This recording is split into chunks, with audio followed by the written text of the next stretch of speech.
Rangers and Will Hill. Boy, you almost had a 2 last night. Almost got it. Yep, Michigan State plus the 2 against UConn.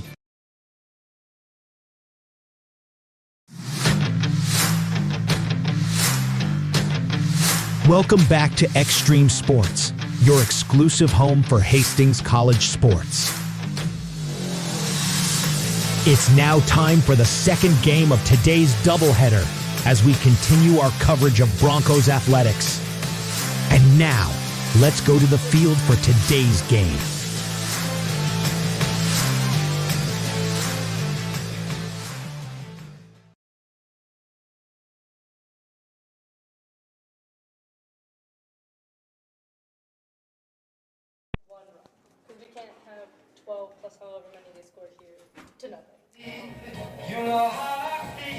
And welcome back to the Bill Smith Softball Complex here this afternoon as we get set for game number 2 of our doubleheader with the Dordt defenders, the Hastings College Broncos, dropping game 1 by the score of 12-0. It was 16 hits for the Dordt defenders as they batted around in the third inning, a big third inning that included a grand slam, and it was all she wrote. It was all Dordt in game 1. We'll see the Broncos and how Danny Sitz can do here in game number 2. Tyson Nevronic, Marcus Metcalf with you, still filling out lineup cards as we get underway here with the first batter, Chloe Cruz, who led off game 1 with a home run. But going up against Danny Sitz here, Marcus, and like we mentioned at the end of game 1, all about quick memories and flushing out that first 12-0 defeat here in game 2 this afternoon. Yeah, flushing it quickly, and then I'll see if you can reverse what they did to you last game, get some quick outs here, not extend some innings, and that's going to be the key for the Broncos here in game number 2. As the next pitch is outside for a ball, 2-0. Kreutz, she scored all 3 times, or 3 out of 4 times she was up to the plate, so she's been pretty big in that number 1 spot here for Dordt here in game number 1. Now here in game number 2, she's now next pitch is up there for ball 3-0. She leads, or ahead 3-0 now. She's playing left field here in game number 2, as she was actually the designated player in game number 1. Now she's going to be playing the outfield. The 3-0 count here from Danny Sitz. Going to be in there for a strike, 3-1. For strike of the ball game for Danny Sitz as she gets settled in here in circle. 3-1 from Danny. High and outside for a ball. It's going to be a walk. So a 5-pitch walk. Gets Kreutz aboard. And that's going to bring up Yeager to the plate. And Yeager was starting pitcher in game number 1, and she pitched a beauty. Shutout. Only allowed 5 hits. Been a big-time player there for Dordt here in game number 1. Now she's now batting in the second spot. She's going to be playing the center field position here in game number 2. First pitch delivery here from Danny Sitz. Shows bunt. Pulls it back. 1-0 as the Medeiros and Skinner come in from the corners. I'll get you the lineup here. Skinner and Medeiros at the corners. Graff and Mudloff up the middle. Who's Carroll and Kapler in outfield. Lee behind the plate, and Danny Sitz doing the pitching here for HC.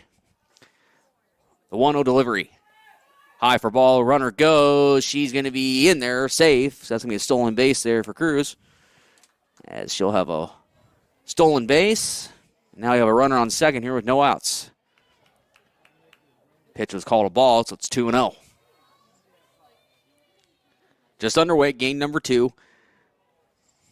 Dordt wins game number 1, 12-0. Next pitch in there is in there for a strike, 2-1. You right, just a little bit faster than I do. But lineup cards filled out. We're ready now.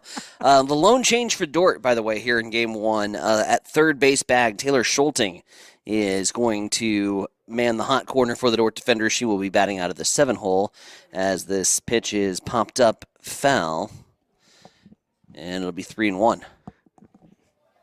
3-1 with a runner at second base. That's Chloe Cruz after the leadoff walk. Gets in scoring position. Sitz is going to have to settle in and fire some strikes here for the Broncos, as this one's going to catch the inside corner for strike 2. That'll run the count full.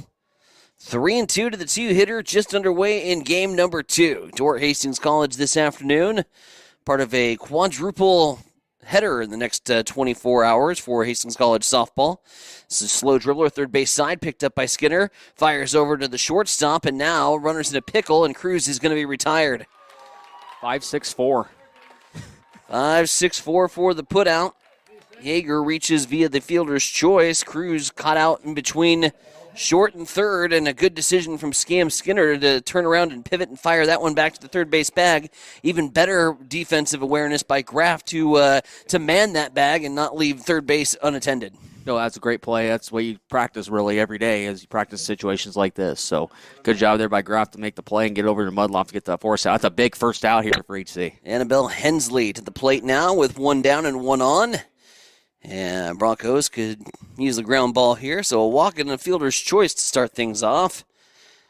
Here in the top half of the first inning, this baby's scheduled for 7.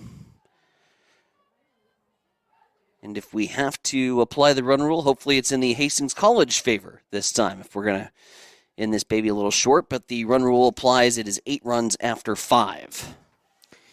Here in Great Plains Athletic Conference in AIA softball.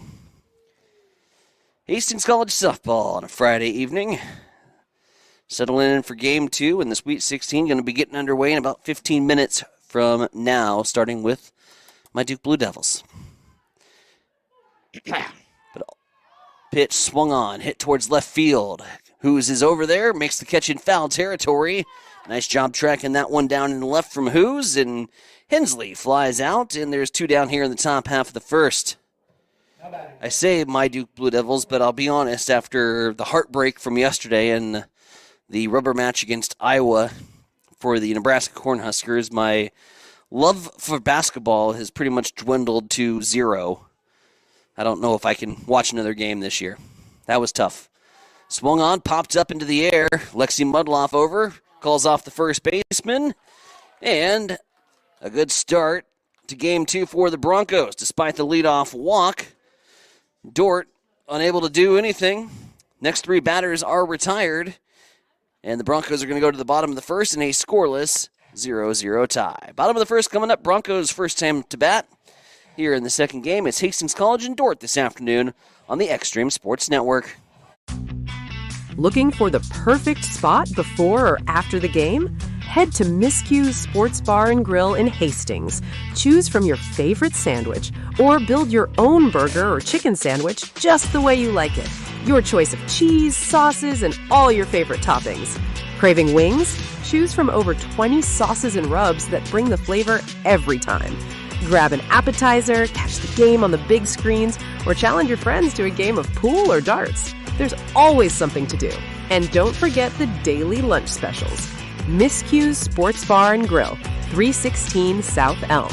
Great food, great games, and the perfect hangout in Hastings.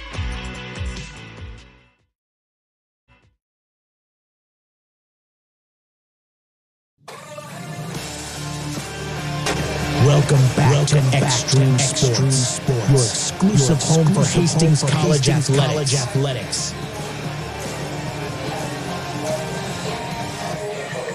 Back with you here in game 2. Tyson Nevronic, Marcus Metcalf with the Extreme Sports.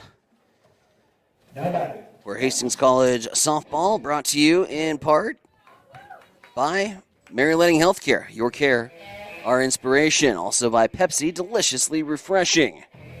Caden Kapler will lead things off here for the Hastings College Broncos, going up against Abigail Tweedy, who will get the start here in game number 2 after the brilliant pitching performance from young freshman Riley Yeager. Abigail Tweedy comes in and has been equally as impressive on the season, Marcus. Yeah, she is. She has 1.16 ERA. She is 6-1 on the season. She's pitched over 42 innings, only given up 26 hits, 11 runs, 7 of those earned, only walking 18. She struck out 46. Batters are only hitting 168 against her. She's only give up 1 home run. Give a raise to their recruiting coordinator and pitching coach. They have put 2 pretty good ones on the depth chart here in 2026 as Tweedy hums that baby in there for a strike. And it's a 1-1 count here to cap. Sophia Carroll waiting in the on-deck circle. We'll get to the rest of the Bronco lineup following this AB. As we get our starting lineups brought to you by B&B Cleaning Pros of Hastings, your trusted cleaning experts for homes and businesses. 2-1 misses for 3-1. It'll be Cap, Carroll, and Mudloff. Lee doing the catching. Pino hitting fifth in the designated position player spot. Anna Medeiros batting sixth, playing first.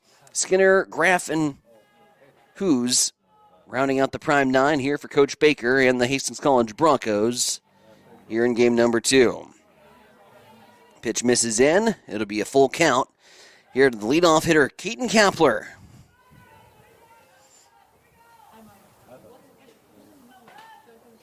Misses, and Cap draws a leadoff walk. Back-to-back leadoff walks here in the first inning.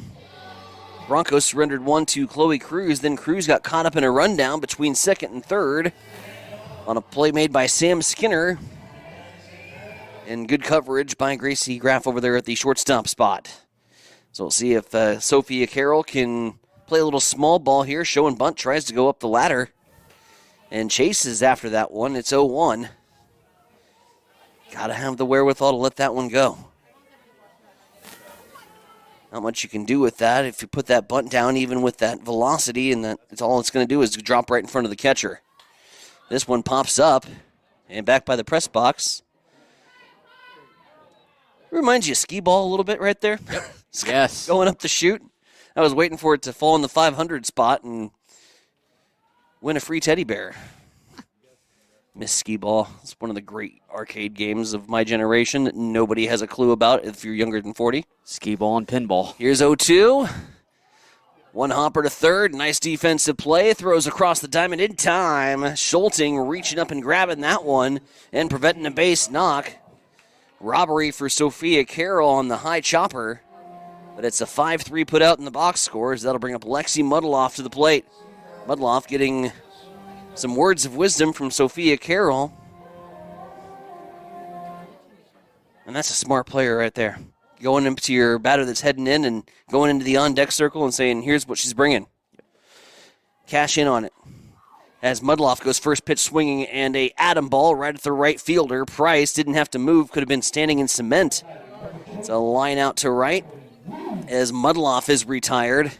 And tough break for Muddleoff as she hit that one right on the barrel.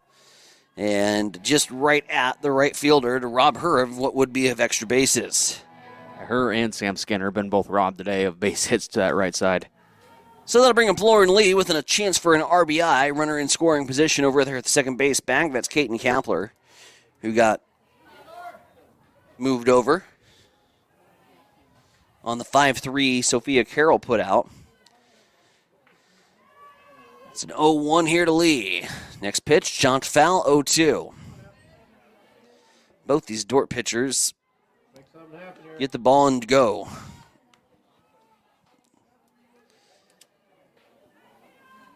No. As Tweedy now takes a walk around the circle after I say that, but that's fine. Here's the pitch from Tweedy. The 0-2 delivery upstairs. It's 1-2. No, and they're not afraid to bring the heat either. Nope. Broncos didn't have any success touching Riley Yeager. Just 3 hits scattered across the 5 innings in that run-shortened affair. 12-run victory for the Dort defenders. 8-run rule came into play.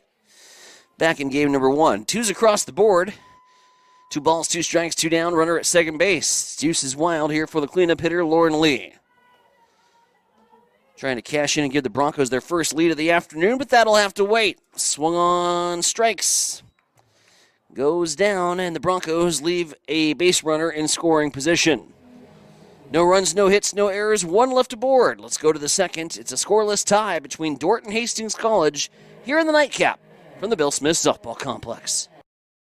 The Great Plains Athletic Conference is committed to being champions in the classroom, in our communities, and in competition. And we are also proud to be an NAIA 5-star Champions of Character Conference. To learn more about the GPAC, follow us on social media on Instagram, X, and Facebook. And watch the GPAC on the GPAC Network. The Great Plains Athletic Conference, academic and athletic excellence since 2000. Welcome back to Extreme Sports, your exclusive home for Hastings College. This sound is processed by StereoTool. Go to stereotool.com.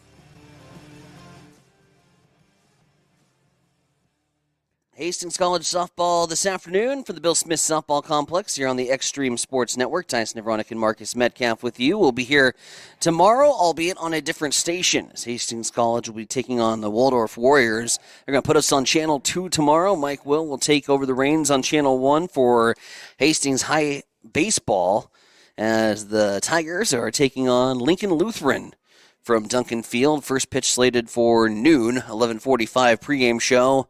Our first pitch will be 1 o'clock. We'll have the pregame show festivities for you beginning at 12:45.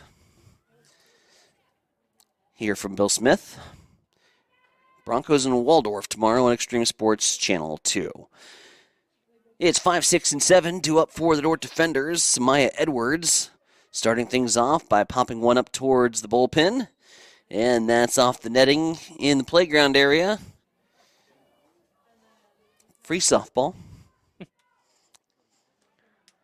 And those kids have no interest. Zero. None whatsoever. That'd have been a souvenir that I would have started throwing around if I was down there. Yeah. Here's the 0-2 from Sitz as he tries to sit down Samaya Edwards. Goes upstairs, up the ladder. Edwards not biting. He reminded me of that. Remember that Arizona State sorority at that Diamondbacks game? Did you ever see that? Like 10 years ago. We're all taking selfies of each other, not even watching the baseball game. That just reminded me of that. Kids had no interest. 10 years ago? About 10 years ago. I don't remember what I had for supper yesterday. Here's a pitch that just misses. Brings the count to 2-2. 2 balls, 2 strikes. Yeah. Only thing I know about yesterday was how depressing that basketball game was in the last 3 minutes. My goodness. Yep. 2-2. Sits. And a pop-up high and down the left field line, and this one is going to go into the bullpen area.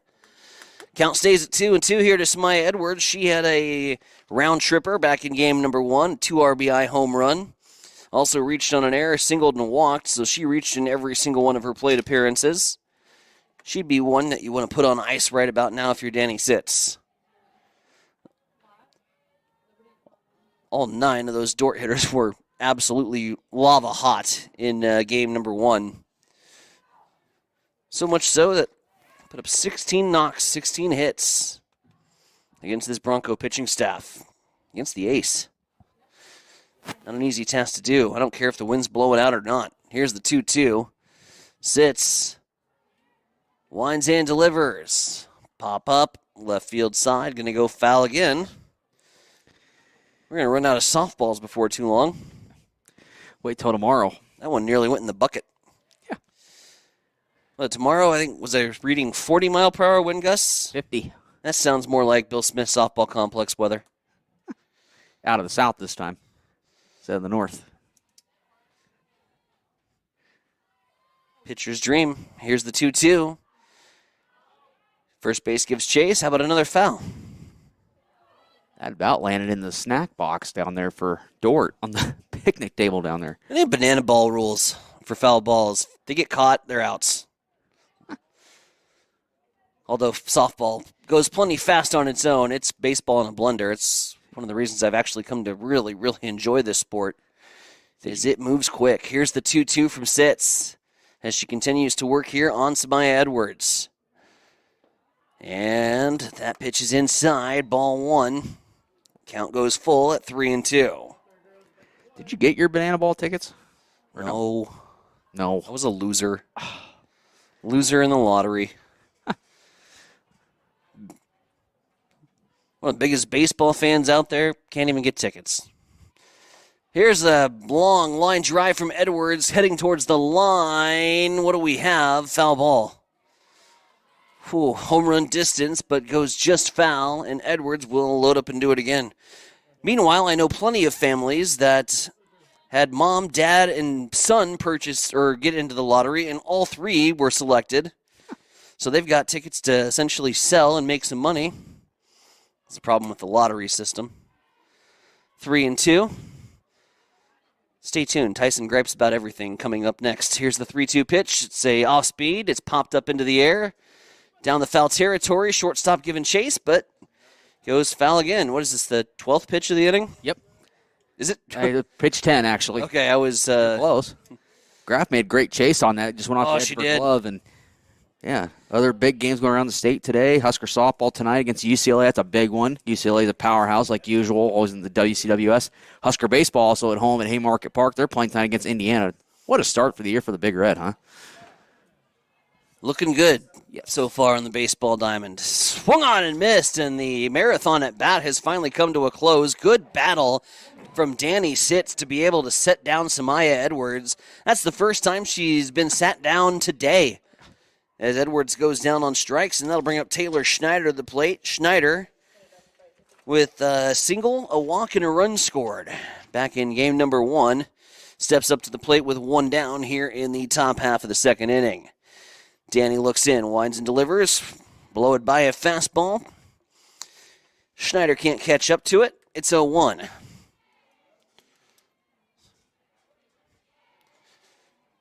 I didn't ask you. Are you going to the Savannah Bananas game? No. You also were a loser in the lottery? Didn't even bother. You didn't go for the lottery? Nope. To me, if you would have gone for the lottery, then I would have got your tickets. That's how that would have worked. Well, now none of us have tickets. Way to go. You win everything. Here's the 0-2. I've seen your golf game. You win everything. Bowling. Bowling, too. Yeah. Bowling's my better sport. Off speed, upstairs, outside, 1-2. I bowl best with beverages. And golf, too. Yeah. I've seen your golf game. It's not good. No. It's the 1-2. Swung on and missed. Back-to-back strikeouts for Danny Sitz. And Broncos are finding some success in this circle with a sophomore. Two strikeouts, here in the top half of the second. Taylor Schulting coming up. She did not play in game number 1. This is her first at-bat this afternoon.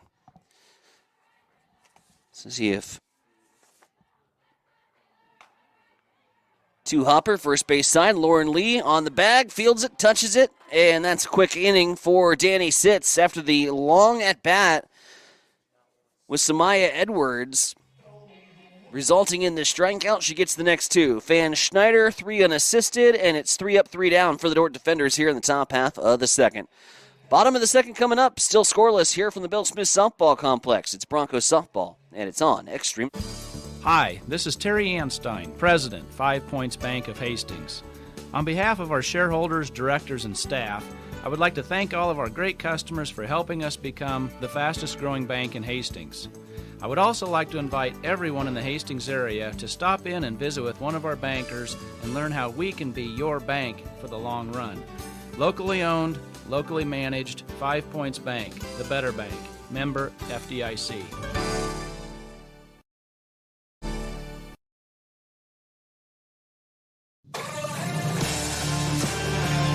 Welcome back to Extreme Sports, your exclusive home for Hastings College athletics. Tyson Nevronic and Marcus Metcalf back with you here from the Bill Smith Softball Complex. Bottom of the second inning, Broncos and Dordt defenders still scoreless. Game 2 here of this doubleheader. Broncos falling in the first, 12-0. Trying to rebound and regroup and get out of here with a split and get some momentum with the Warriors of Waldorf coming in tomorrow. It'll be 5, 6, and 7 due up. Kaylee Peno leading things off. Medeiros in the on-deck circle. Skinner awaiting in the hole. As it'll be 0-1 here to Kaylee. 0 for 2 on the afternoon. And takes one upstairs. Ball 1.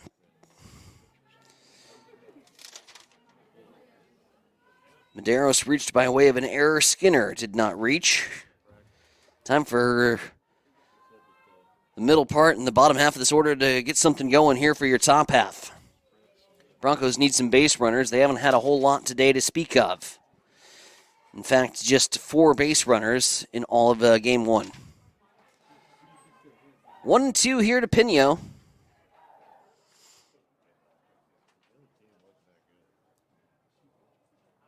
Broncos sitting at 1-4 in the Great Plains Athletic Conference. Got swept up in Mitchell and split with Doane. Drop of the first one here to Dordt. It's been all dubs for the Dordt defenders.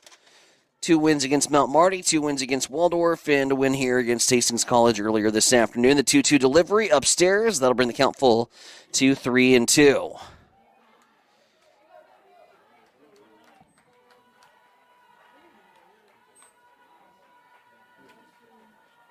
Tweedy back on the rubber, goes to work. Right down the pipe. Strike 3. Pena watches that one. It's back-to-back strikeouts here for Tweedy. She got Lee down on strikes to end the first and starts off the second. Getting Pena looking, and Ana Medeiros now stepping up to the plate. Hard hit ball to shortstop. Was fielded and then thrown in the dirt. That was how Medeiros reached back in game 1.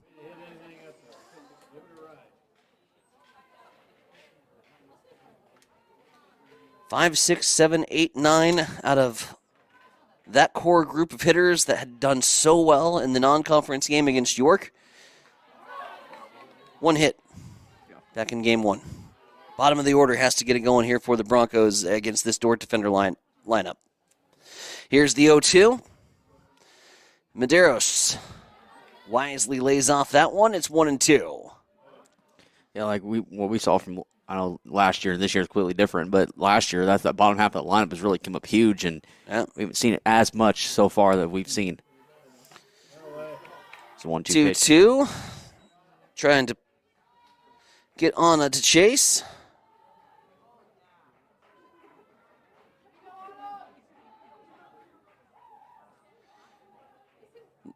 And Medeiros pops this one straight up the chute. Shortstop going back, and it's Edwards. Underneath it, a fly out to short for out number 2, as that'll bring up Sam Skinner to the plate. Go around the diamond, take a look at some Major League Baseball scores for you while we have a moment underway on officially day number 3 for MLB. The Yankees, after the convincing victory on opening night Wednesday, have a 3-0 lead on the San Francisco Giants. And that one has just come to a conclusion, so the Yankees are 2-0 to start off 2026. Athletics and the Blue Jays are in a weather delay, and the Rockies and the Marlins are just underway as the Rockies open up their 2026 campaign in Miami. Royals Braves getting ready to get underway here in about a minute or two. Yankees, 184 games left to go for that highly coveted undefeated record that Gene Ray to our right has spoke so highly of. Here's the 1-1 upstairs here to Skinner. That was on my broadcast partner's crystal ball in game 1. Player that could potentially break out today would be Sam Skinner. She pops one out to the right field side, and Price is underneath it, and it's fly out to right, and it's a 1-2-3 for HC in the second. 3 up, 3 down. No runs, no hits, no errors, nobody left on board. Let's go to the third. It's a scoreless tie here at the Bill Smith Softball Complex. Defenders and the Broncos. It's GPAC Softball on the Extreme Sports Network.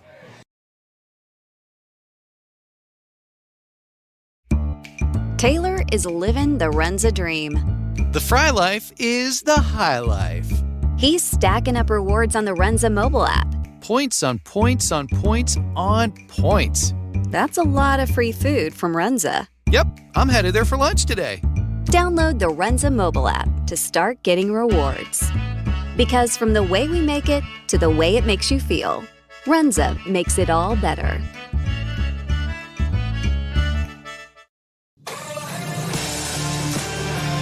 Welcome back to Extreme Sports, your exclusive home for Hastings College athletics. 8-9-1 due up here for the Dordt Defenders as we start off the top half of the third inning. It's a scoreless tie. We had the run-shortened affair in game number 1 last time. That didn't give my broadcast partner a lot of mic time. So Marcus Metcalf, why don't you take it away for a couple innings here. Dordt and Hastings College here on Extreme Sports. Thank you, Tyson. 8-9-1, like you mentioned, due up here. Whipple, Price, and Cruz. First pitch, we lined out here to second baseman. That's Mudlaw. That's going to be an easy put out there for the first out of the inning. 1 pitch, 1 out there for Danny Sitz. And that's going to bring up Price to the plate.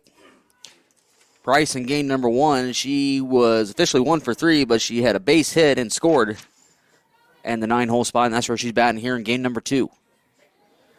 First pitch delivery. Catches the outside corner for a strike, 0-1. So if you're wondering why the strike calls are so delayed, is because I'm waiting for the umpire for the call, as he has a pretty delayed strike call. The 0-1 delivery from Danny. Pop, that's going to be in the left center gap. Going back on it is Who's, and she gets underneath it for the second out of the inning. 3 pitches, 2 outs for Danny Sitz, and that's bring up the top of the order in Kreutz. She's playing left field here today. She made it via a walk in the first inning, stole a base, and then she ended up getting out in a 5-6-4 fielder's choice. Triple away from the cycle in the first. Yes, triple away. First pitch. Ground ball over here. Sam Skinner to the left side over there. Third fire in time. And she's out 5-3. Put out. Quick 4-pitch inning there for Danny Sitz. 1, 2, 3. No runs, no hits, no errors, no one left. We're going to the bottom half of the third. It's 0-0 here on the Extreme Sports Network.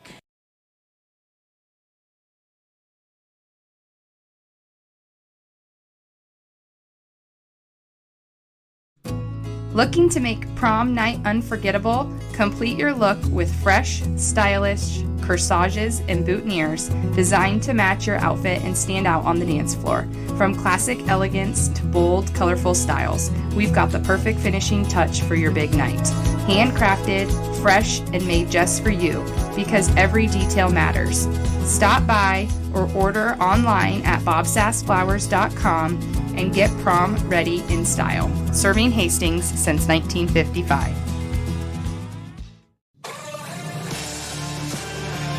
Welcome back to Extreme Sports, your exclusive home for Hastings College athletics. As the sounds of the Alan Parsons Project Sirius is going across the speakers here at Bill Smith Softball Complex, going to the bottom half of inning number 3. 8-9-1 due up here for HC is Graff, Who's, and Kapler.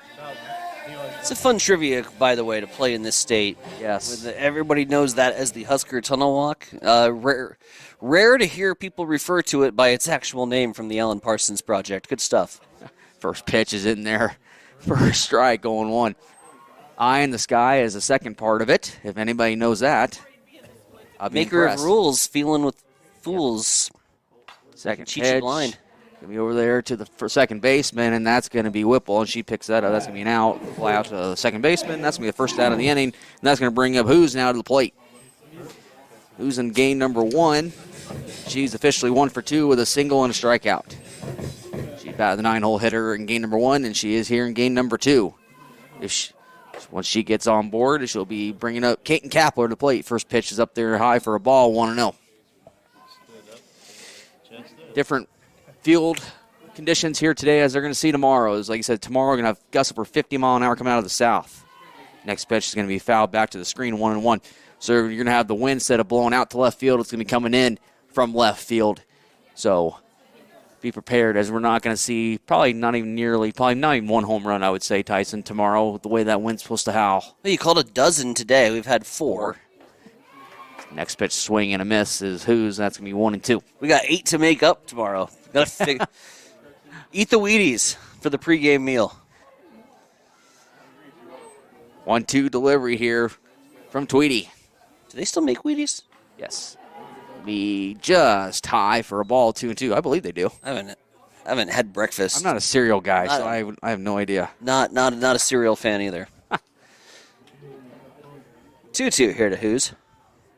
The pitch. Called on the outside corner, strike 3. Nasty. That was nasty fastball on the outside corner.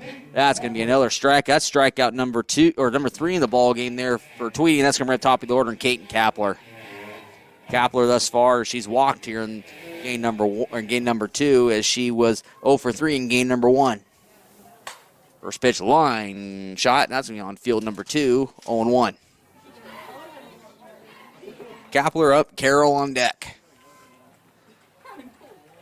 See if the top of the lineup here for HC can get the bats going. The 0-1 delivery. Swing and a miss. 0-2. Yeah, Tweedy and Yeager was, all they do is bring heat. Because hardly anybody's able to connect with their fastball here this afternoon. Next pitch called. Strike 3. Kapler goes down looking, as that was right down the heart of the plate. And the Broncos are retired. 1-2-3. No runs, no hits, no errors, no one left. We go to the 4th. We're tied 0-0 here on the Extreme Sports Network. Family Medical Center of Hastings is the place to go for all your healthcare needs. Their team is trained to treat the whole person regardless of age. They provide a wide range of medical care, including acute care, routine health screenings, and treatment of chronic conditions. They're dedicated to providing you the best care in the most cost-effective manner. Family Medical Center, as an independent clinic, has served the community for over 65 years. Your family's home for healthcare. 1021 West 14th Street. Proud to support all area student athletes.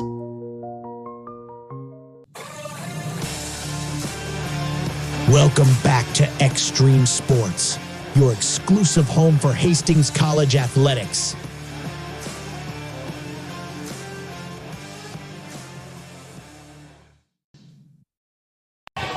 This afternoon is brought to you in part by 5 Points Bank, the better bank. Also in part by Runza, Homemade Fresh, and the Great Plains Athletic Conference. Top half of the 4th inning, scoreless tie. No base hits for either team thus far. And as we say that, the old broadcaster's jinx comes right into play, as it's a base knock for Riley Yeager. The center fielder gets the game's first hit, and Dort has a base runner to start off things here in the top half of the 4th. Again, Hastings College softball coming your way tomorrow on Extreme Sports Channel 2. Marcus and I will be right back here at the Bill Smith Softball Complex. Well, we can leave our equipment up here and keep everything all set up and just fire it again tomorrow. 1 o'clock for the first pitch, 12:45 for our pregame show. Hastings College and Waldorf in a double dip. We'll have it for you on, again, Extreme Sports Channel 2. Channel 1 will be occupied with some Tiger baseball as Hastings High takes on Lincoln Lutheran with Mike Will on the call. Home run straight away to center field, and that's going to be a dinger for Annabelle Hensley. Hensley joins the home run party, and just like that, it is a 2-0 lead for the Dort defenders here in the top half of the 4th. A leadoff single from Yeager, a bomb from Hensley, and the Dort defenders are up 2-0. Another ball just over the heart of the plate, about thigh high, and that was about all she wrote. And with this wind kind of blowing out that way, get that baby up, that ball's going to carry. Almost hit the camera out there in straight center. Told Mazer, even back that far, that's still in danger today, on a day like today with the wind blowing out. Tomorrow's a different story. I think you'll be okay. Lauren Steenson stepping up to the plate. Steenson popping out to Lexi Mudloff. It's Danny Sitz has to settle back in after the ambush tactics here in the 4th. The single and the home run ball. And it's Dort with the 2-0 advantage. In the way that their pitching staff, Marcus, has been today, that 2 runs seems like a lot. It is. Especially when you're looking at a team that's managed 3 hits in, let's say, 8 innings of work so far today. Broncos just haven't got it going offensively, and that's going to be the name of the game here if the Broncos are going to chip away here at this Dort defender lineup, is it's going to be 3 base hits in a row. Yeager with the single, Hensley with the homer, Steenson now with a single, right back up the chute, goes on to right, and Samaya Edwards will now step up to the plate. Guarantee you Coach Baker probably will say something like that in the post-game show, like that's why they're 24-6 and 20 or whatever for a reason. So, yep. So I wouldn't be surprised if that comes out here on the post-game show.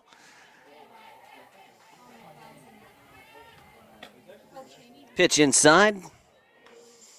Here to Samaya Edwards. It'll be a 1-0 count. Yep, Dort as advertised. Putting the eye test on him. For the first time, we saw the records coming in. We saw the stats. And then to see it in person, it's pretty special. There's not a weak spot in this lineup, 1 through 9, and their pitching has been dominant today on a day that the wind's blowing out. Yep, and that's strong right there. And they got to go to Dort tomorrow, or go to Doane tomorrow. So, let me see what that Dort can do there on the road as they make their Nebraska trip here this weekend. Broncos splitting a pair with the Doane College Tigers in the midweek affair, dropping the first, but erupting for 16 runs in the second for their lone GPAC win of the season. Here's a 1-2 upcoming to Samaya Edwards. Nobody down here in the fourth. Slow roller, and it's going to go foul off the dugout, and we'll stay 1-2.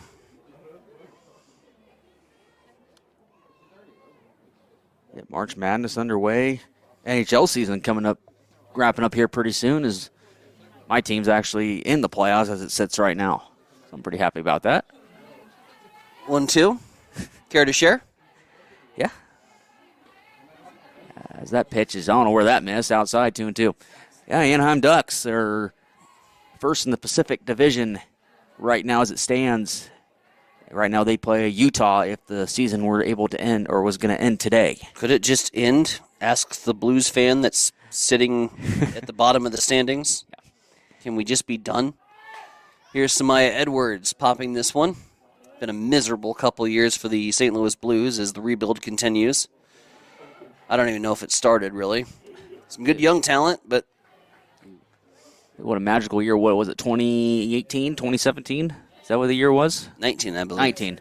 Yep. Stanley Cup champs. And been downhill ever since. 2-2, upcoming. It's like the Cards. Here to Edwards. Watch yourself.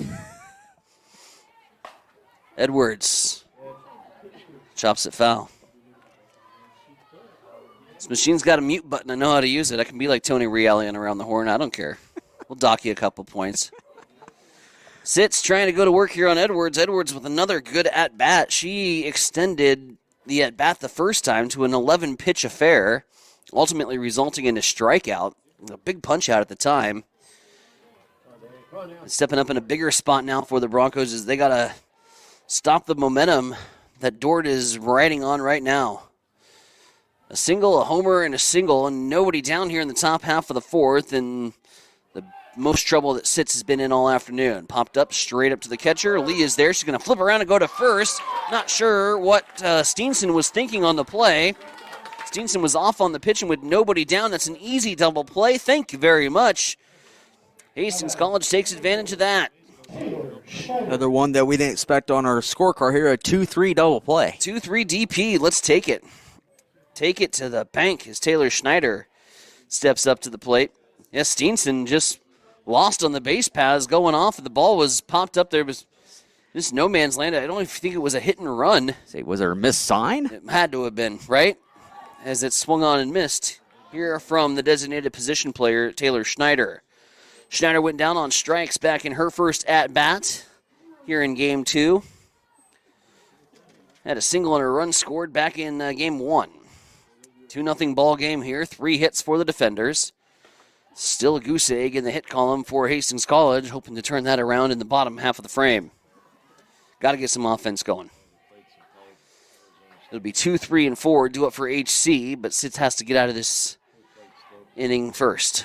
As Schneider looks at the 1-1 and swings over the top of it. It'll be 1-2. Sitz has got that outside corner just pretty well painted. I'd go there again. See if you can get your third strikeout here. Let's go off speed. Get her to screw into the ground. Here's the pitch to Schneider. It's going to be popped up off the roof and down it goes. Yeah, so far, Dort they only struck out twice in game number 1, and they already have 2 strikeouts here through 3 2/3. What about number 3 right here? Here's the 1-2 from Sitz. The wind and deliver. And popped foul. Third window, first window, and down the chute towards field 4. Actually rolled back all the way to the Hastings College dugout. Trainer putting a glove on it. Coach Williams probably told her to get on it. He ain't getting up off the bucket. No, he isn't. Here's the 1-2. Danny looking for a big punch out. The off-speed freezes her on the outside corner. Great call from Little E. And Danny sits, delivers this knockout punch, and the damage limited to just 2. The 2-run bomb off the bat of Abigail Hensley to give Dordt the 2-0 advantage as we go to the bottom half of the 4th. It's 2-3-4, due up for HC. Bronco bats need to get some fire. You're listening to Hastings College Softball. You're on Extreme Sports. Looking to make prom night unforgettable? Complete your look with fresh, stylish corsages and boutonnieres designed to match your outfit and stand out on the dance floor. From classic elegance to bold, colorful styles, we've got the perfect finishing touch for your big night. Handcrafted, fresh, and made just for you, because every detail matters. Stop by or order online at bobsassflowers.com and get prom ready in style. Serving Hastings since 1955.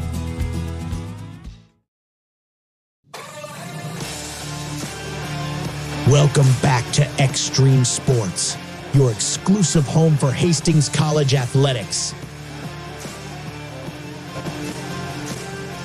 Back with you here at the Bill Smith Softball Complex. Tyson Ronick, Marcus Metcalf alongside for a doubleheader of Hastings College Softball this afternoon. Hastings College Softball brought to you by Runza, Homemade Fresh, also by Family Medical Center of Hastings and Bob Sass Flowers. Bottom of the 4th inning, a 2-0 score line. Dordt with a 2-run shot back in the top half of the 4th. Dordt winning game 1 by the score of 12-0. 16 total hits back in that first game for the defenders. Just 3 for the Hastings College offense. They are still hitless here in game 2. And we'll see here if that heart of the order can't get things turned around for the Bronco offense. Bronco baseball falling to Northwestern in game 1 by the score of 4-1. Had a 3-1 lead, and that lead has evaporated. A big offensive inning for Northwestern. They flipped the script pretty handily. It's 9-3 now. The Red Raiders out in front. Slow roller second base side. Sophia Carroll is retired on the 4-3 putout, as that'll bring Lexi Muddleoff to the plate. The lone extra base hit. The double way back in inning number 1 in game 1. Muddleoff again getting some instructions here from Sophia Carroll.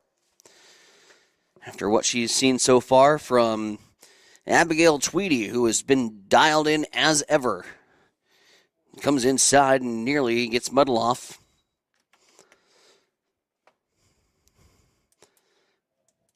As it just misses the elbow of Lexi.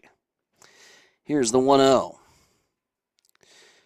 Fires that one outside. Muddleoff doesn't chase. It's a 2-0. Count advantage here for your 5th-year senior. Muddleoff certainly with some pop in the bat. See if she can't get the Broncos right back in this one with one swing. Slow roller down the third base side. It's going to go foul. Speaking of pop, Lauren Lee waiting in the on-deck circle.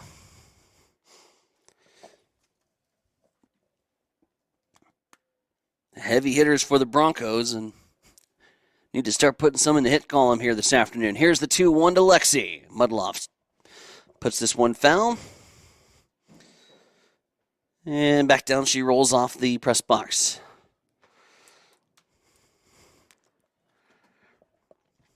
This roof takes a beating, don't it? I was going to say. We have a dent popper advertiser that we can throw in. Here's the 2-2. Swung on and missed. Muddleoff down on strikes. 2 quick outs here for HC in the 4th. Lauren Lee steps up to the plate. No answer yet here for this Dordt pitching. And Marcus, you mentioned it. It has been all gas, no brakes for Dordt. And they haven't had to rely on an arsenal of pitches. They've basically thrown one, and it's working. Just straight up heat. That's all it's been. Tweedy and Yeager, that's all they pretty much know how to throw. And if it's working, keep doing it, right? If it's, don't change it. So it's been working so far here for Dordt, and so far HC was hardly able to get in the hit column, especially in the run column. It's the advice my old man would give me. If it's not broke, don't fix it. Problem is, I don't think he ever lived by it. He tried to fix more broken stuff around the house than I have ever known. Was he one of those who broke more stuff in the process while trying to fix it? Tinkering. That's what we called it. It was tinkering. It's an 0-2 here to Lauren Lee, who has chopped 2 fouls and is quickly behind in the count. Now, Lauren Lee skies this one out to left field. This one's got a chance at the fence. Hopping up and over. Lauren Lee goes yard. Lauren Lee pulls the Broncos back within 1. A long fly ball out to the left field side just over the outstretched arms of Cruz. And the Broncos are on the board for the first time here this afternoon. Finally got the crystal ball to work. Told you she was going to be one of those that comes up big in a situation. Sucked there was another runner on base, but we'll take it. First run in these 2 ball games here for HC. Now they trail 2-1. First blood drawn here for the Broncos. We'll see if that can open the floodgates offensively as Kaylee Pino now steps up to the plate. Pino went down on strikes. Went down on strikes in game 1, 2, and also grounded out to second. So she's 0 for 3 on the day. Be a good time for a little 2-out knock and get something started. Get Tweedy under a little bit of a stress here in the 4th. A home run ball by Lauren Lee has pulled the Broncos back within 1. And just that one swing of the bat makes this feel like a brand new ball game. Yep. 2-1. Dort leading. And Peno delivering. Dropping it into right field for a base knock. Peno is safe. It's a single. And now Ana Medeiros will step up to the plate. And see if the Broncos can't give Dort a little taste of their own medicine with some 2-out magic. A 2-out home run by Lauren Lee. Now a single. And now the Broncos have a base runner. And see if Ana Medeiros can't find the gap. No courtesy runner for the catcher, Lauren Lee. Just check that. It's Pino, the designated position player. So never mind. Forget what I said. Here's the 1-0. Most people do. Smarter that way. That ball misses outside. It's 2-0 count. Yeah, that 2-0 deficit, now it's 2-1. Doesn't feel as big as a task, but it still is at the same time. Well, when you were a team that were still looking for your first hit, yeah, let alone first run, home run can change that in a hurry. Pitch in there for a strike right across the heart of the plate. Get it by a fastball, and it does. 2-1. Still a hitter's count here for Pino. Medeiros, I mean. For some reason, I'm a line behind, even though I'm reading the same name. Upstairs, 3-1. On Medeiros. Licking the chops. Put one in the gap here, and let's tie this baby up. See, left and right field lines look pretty good right now. Medeiros chops this one foul. It'll be 3-2. Baker putting Lauren Lee in motion here on the payoff pitch. Sorry, Marcus, probably should have let you say that. You've been chomping at the bit all day. Peno at first. Chop foul. We'll stay 3-2 as Peno retreats back to first. Lauren Lee's solo shot. The first runs for the Broncos this afternoon. Fell in the first game 12-0 as this ball from Medeiros goes out to left field on a line. Peno wheeling around second base is going to stand up safely. And this runners at the corners would love to see a slide there, but let alone first and third. It's an opportunity knocking 60 feet away. With Sam Skinner now stepping up to the plate. Another one of your clutch hitters that you took the crystal ball out earlier this afternoon. This is a clutch spot here for Sam Skinner. 7-hole hitter. It's time. She's come up big. She plays good at that third base bag, and she's 0 for today. She's 0 for 2. It's officially 0 for 3, really, on the day. One might say, in the old baseball adage, due. Yep. D-U-E. Due for a clutch hit right here, and let's tie this baby up. First and third for the Broncos. Peno at third. Medeiros at the first base bag. And swung on off the fence. Little ricochet action. It's gathered here by the shortstop, and we'll deliver again on the 0-2. Again, more softball coming your way tomorrow afternoon as the Warriors of Waldorf come to town, making the trek from Forest City, Iowa, some 8.5 hours away. Here is the 0-2. Ooh, holding that baby up, framing it, trying to get the call. Hensley, no go. It's 1-2.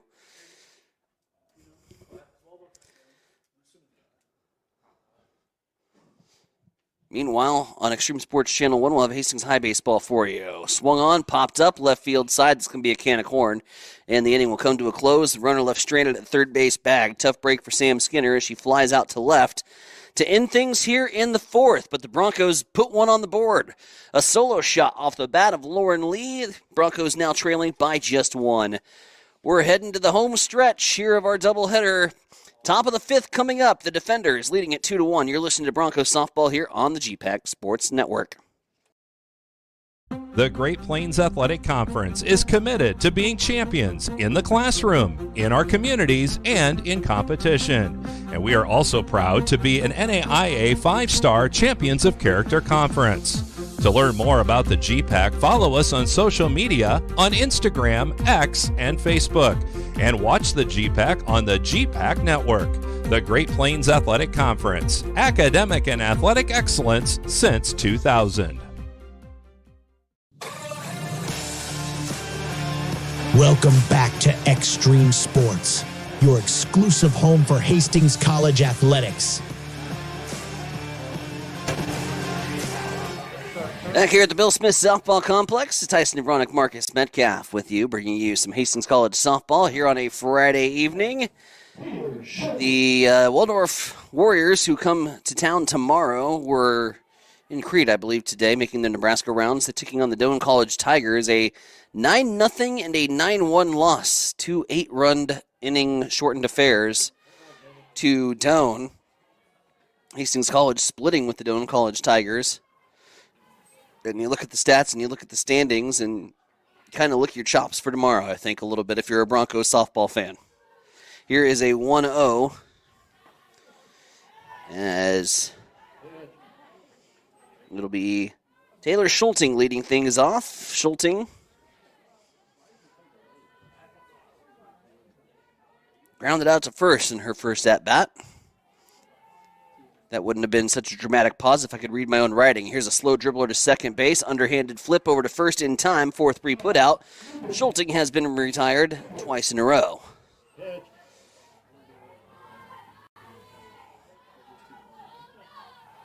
Peyton Whipple now stepping up to the plate. Second baseman for Dort. Popped out to Lexi in her first AB, so this one might be going right back to her. Over there at the second base bag. Danny sits, looks in. Danny winds in, delivers, and misses low and in. Yeah, I missed the afternoon sunshine, but can it go down anytime soon? I'm actually in the perfect spot. I have the column as blocking the sun. It's the first time I've been able to actually see the on-the-field action. Doesn't speak a lot for your whole play-by-play broadcaster when he's like, I can't see the whole first game. I'm just kind of guessing. Just kidding. It's not that bad. It's 2-0. You're in the direct sunlight, though. Yep. You're right on it. Ooh, nice car. You go by earlier. 3-0. Got a buddy of mine, he's got one of those vets. He also got a vet and a Hellcat, so it's... Can he be my buddy? Well, maybe. Here's the pitch. Straight back up the chute, frozen rope, right back where it came from. Peyton Whipple puts it on a spot. It's another base knock for the North Defenders. That'll be their fourth hit of the ball game. And we'll bring up number 44, Tara Lynn Price. Price, the 9-hitter, popped out to left in her first AB. She went 1 for 3 in game 1. Squares around to bunt. Misses. They fire back to first, not in time. Good thought from Lauren Lee. But nothing doing over there at the first base bag. Something they have not done today is do that little pick back at first. So, not a bad idea. Interestingly enough, that was actually Lexi who covered the first base bag on the play because Medeiros was so far up the line. Yep. Yeah. Good heads-up play defensively. Here's the 0-1 again, and this is bunted foul. And it'll be 0-2, and that'll take off small ball That thing hit the crater, I'm going to call it, in that right-hander's batter's box and just tough break. Took off left. Yep.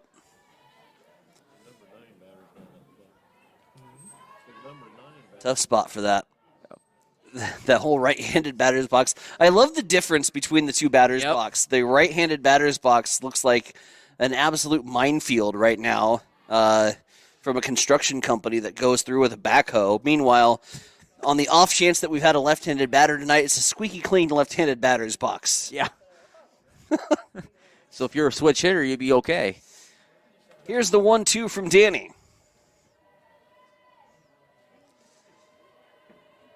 Long pause. Waits, gets the sign, and misses upstairs and in. Here's the check back to first. Madero applies the tag, keeps it on. Time is called, and the check back unsuccessful, but good thought, especially with the left-handed batter. You love that throw down to first because the catcher is kind of hidden behind behind the left-handed batter, and a lot of times the runner at first can't see the throwback. I love that play when you have a left-handed batter. Here sits again. Slow roller to Lexi's. Got it, and fires over to first in time. 4-3. They check at second, but nothing doing. So the runner advances. That's Whipple now standing at second base in scoring position. As Price grounds into the fielder's choice, and Chloe Cruz steps up to the plate. She has been a dangerous bat today. Game 1. Led off with a home run. Ambush tactics right out of the chute from Dorton, their 12-0 victory. Doubled, singled, and walked. That walk, she'll tell all of her friends and family, preventing her from the cycle. She went 3 for 3 on the day.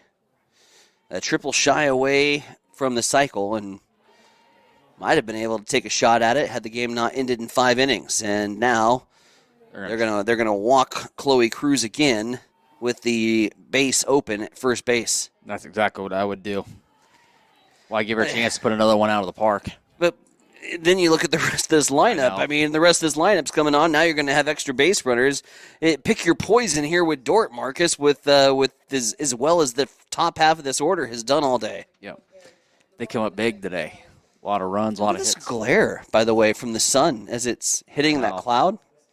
It's kind of cool. Update for March Madness really quick as we're waiting for the 4-pitch walk. Hit me with it. The team from Durham leads St. John's 33-28 with 4 minutes to go in the first half. Let's go, Duke. Need the Fighting Rick Pitino, to come back. I have Duke winning the championship in my bracket, so no. See, I don't. I always pick them lose first round every year. Well, that was a mistake. I know. That's fine. That's why I rely on every other game this year, and that's going to now bring up Yeager now to the plate here. You were almost correct. Sienna led that game at halftime. You were halfway there. Yeah. It's halfway there. Yep. Our fandoms do not align in any capacity whatsoever in any sport. There's Kentucky, Duke, St. Louis, Anaheim, Cardinals, Royals. Nope. Jets, Bills, divisional rivals. Yep. Husker football is about it, pretty much, in baseball. It's literally about it. First pitch to Yeager is outside for a ball. We had an Iowa basketball fan at our Husker party last night. There's one in every crowd. Of course. Here's 1-0. And it's going to be placed just foul. Skating that line is Riley Yeager. Riley Yeager, the talented young freshman who came in and dominated in Game 1, held the Broncos to just 3 hits in the circle. Fabulous pitching performance, equally good offensively, and a lot of speed, too. Yep. Just a straight-up utility player. Swiss Army knife of sorts here for the Dordt defenders. She's out in center here in Game 2. Here's the pitch. It's outside.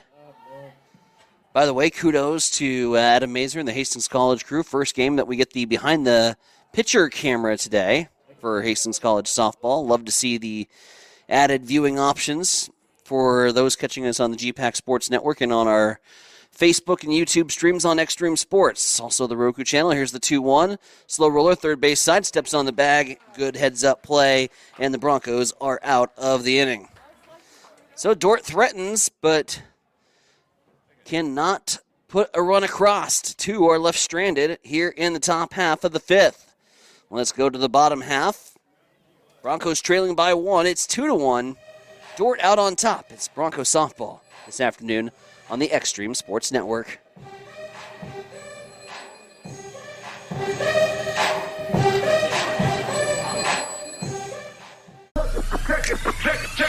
Check it out. Introducing the new and improved taste of Pepsi Zero Sugar. Now more delicious. Zero never tasted so good. Try it now. Check it out.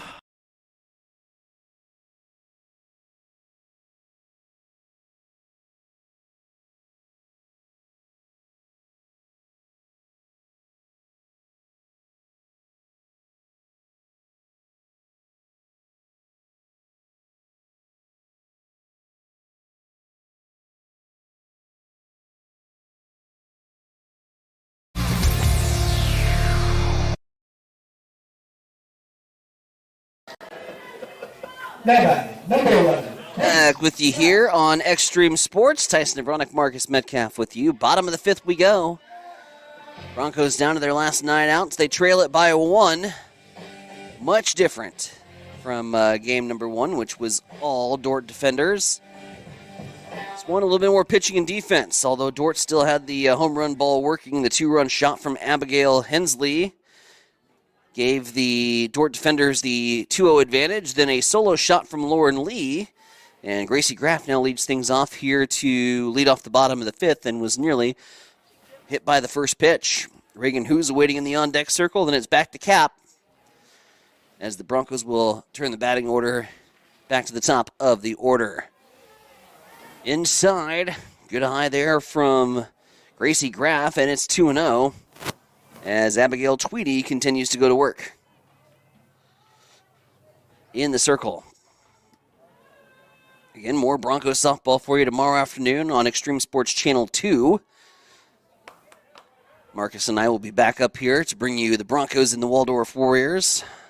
1 o'clock and 3 approximately for our 2 games. We'll have the pregame show coverage for you at 12:45. Meanwhile, on Extreme Sports Channel 1, it's Tiger Baseball as the Tigers battle, I think, the Warriors of Lincoln Lutheran. Yes. We get all take on Warriors tomorrow. Here's the 3-1. Hitters count. Graff. Slow roller, second base side, flipped over in time. Whipple goes to Steenson, and it's a 4-3 put out.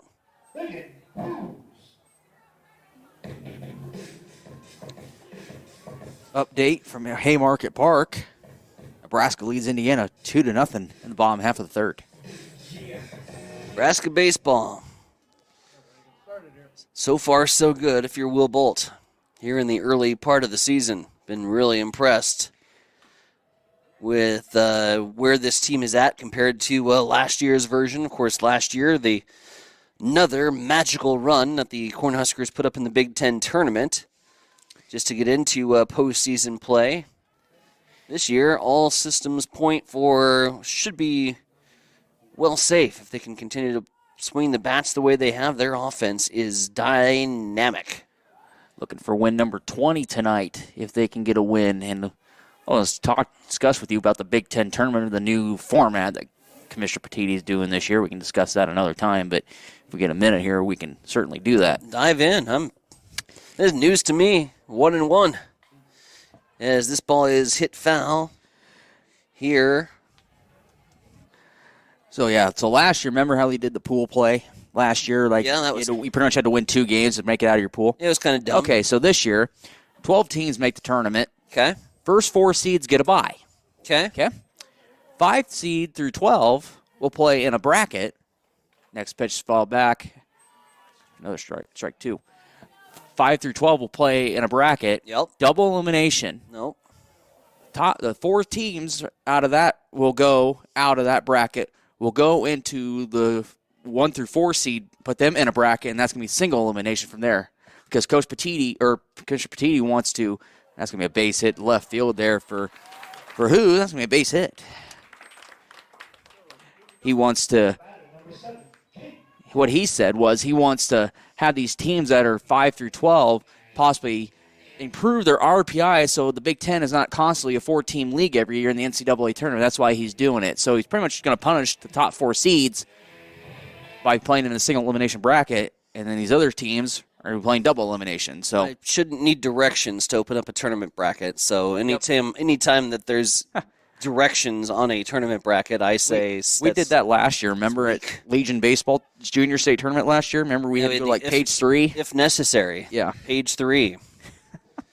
Yeah. So that's kind of a basic rundown. It can't be that hard to take your top teams and just run them through a tournament. It's not that difficult. 8 teams, double elimination, perfect. Also, if you want to increase your RPI, play better teams in the non-con. Actually, and how about win some games? Good point. Win more ball games. Here is a swing, and Caton Kapler's going to put this baby in the gap, and the Broncos got something cooking here in the bottom of the 5th, as it'll be runners at second and third, 2 in scoring position. Caton Kapler finds the gap, and the Bronco fans have finally something to cheer about here as they're in business here in the bottom half. Trailing 2-1, Reagan Hughes with the single, Caton Kapler with the double, and it's 2 runners in scoring position here for the 2-hole in Sophia Carroll. And the Broncos' best opportunity to strike comes right now here in the bottom of the 5th. Infield's playing in. They're going to be crashing in, cutting 4, trying to keep that lead runner from scoring and tying this baby up. Tying run at third, go ahead at second.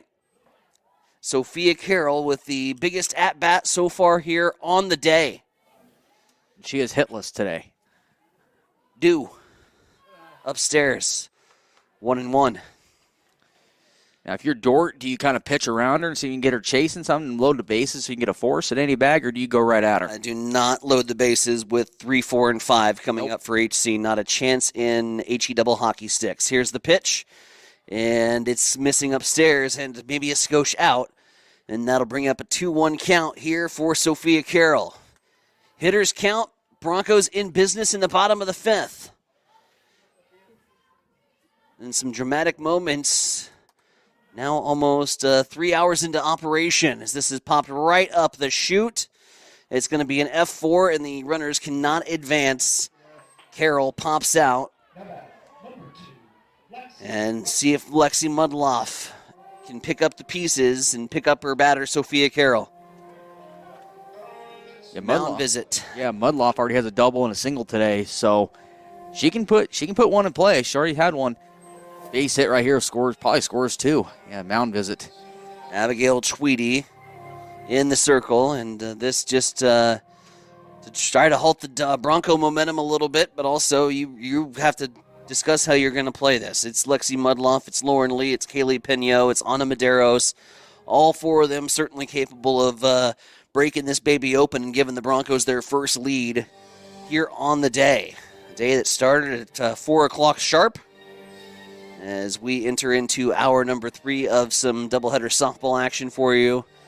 And the Broncos with an opportunity to pounce and try to pick up a lead here and get on their way to a split here with the defenders, which would be huge, especially the way this game started. And we're only not even 3 hours in. If this was Mike Will's game yesterday, he'd probably only been any number 2 at this point. Do not put that juju on me.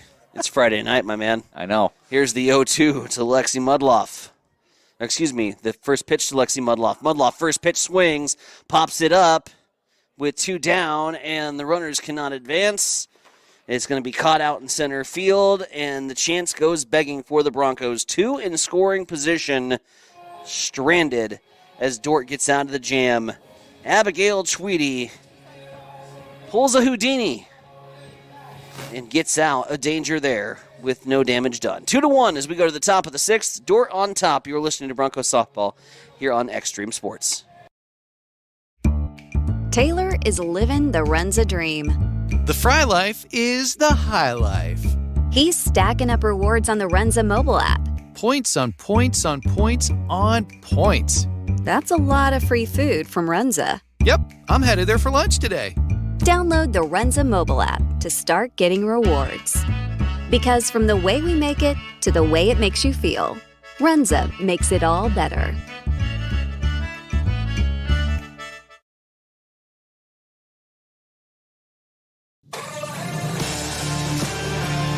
Welcome back to Extreme Sports, your exclusive home for Hastings College athletics.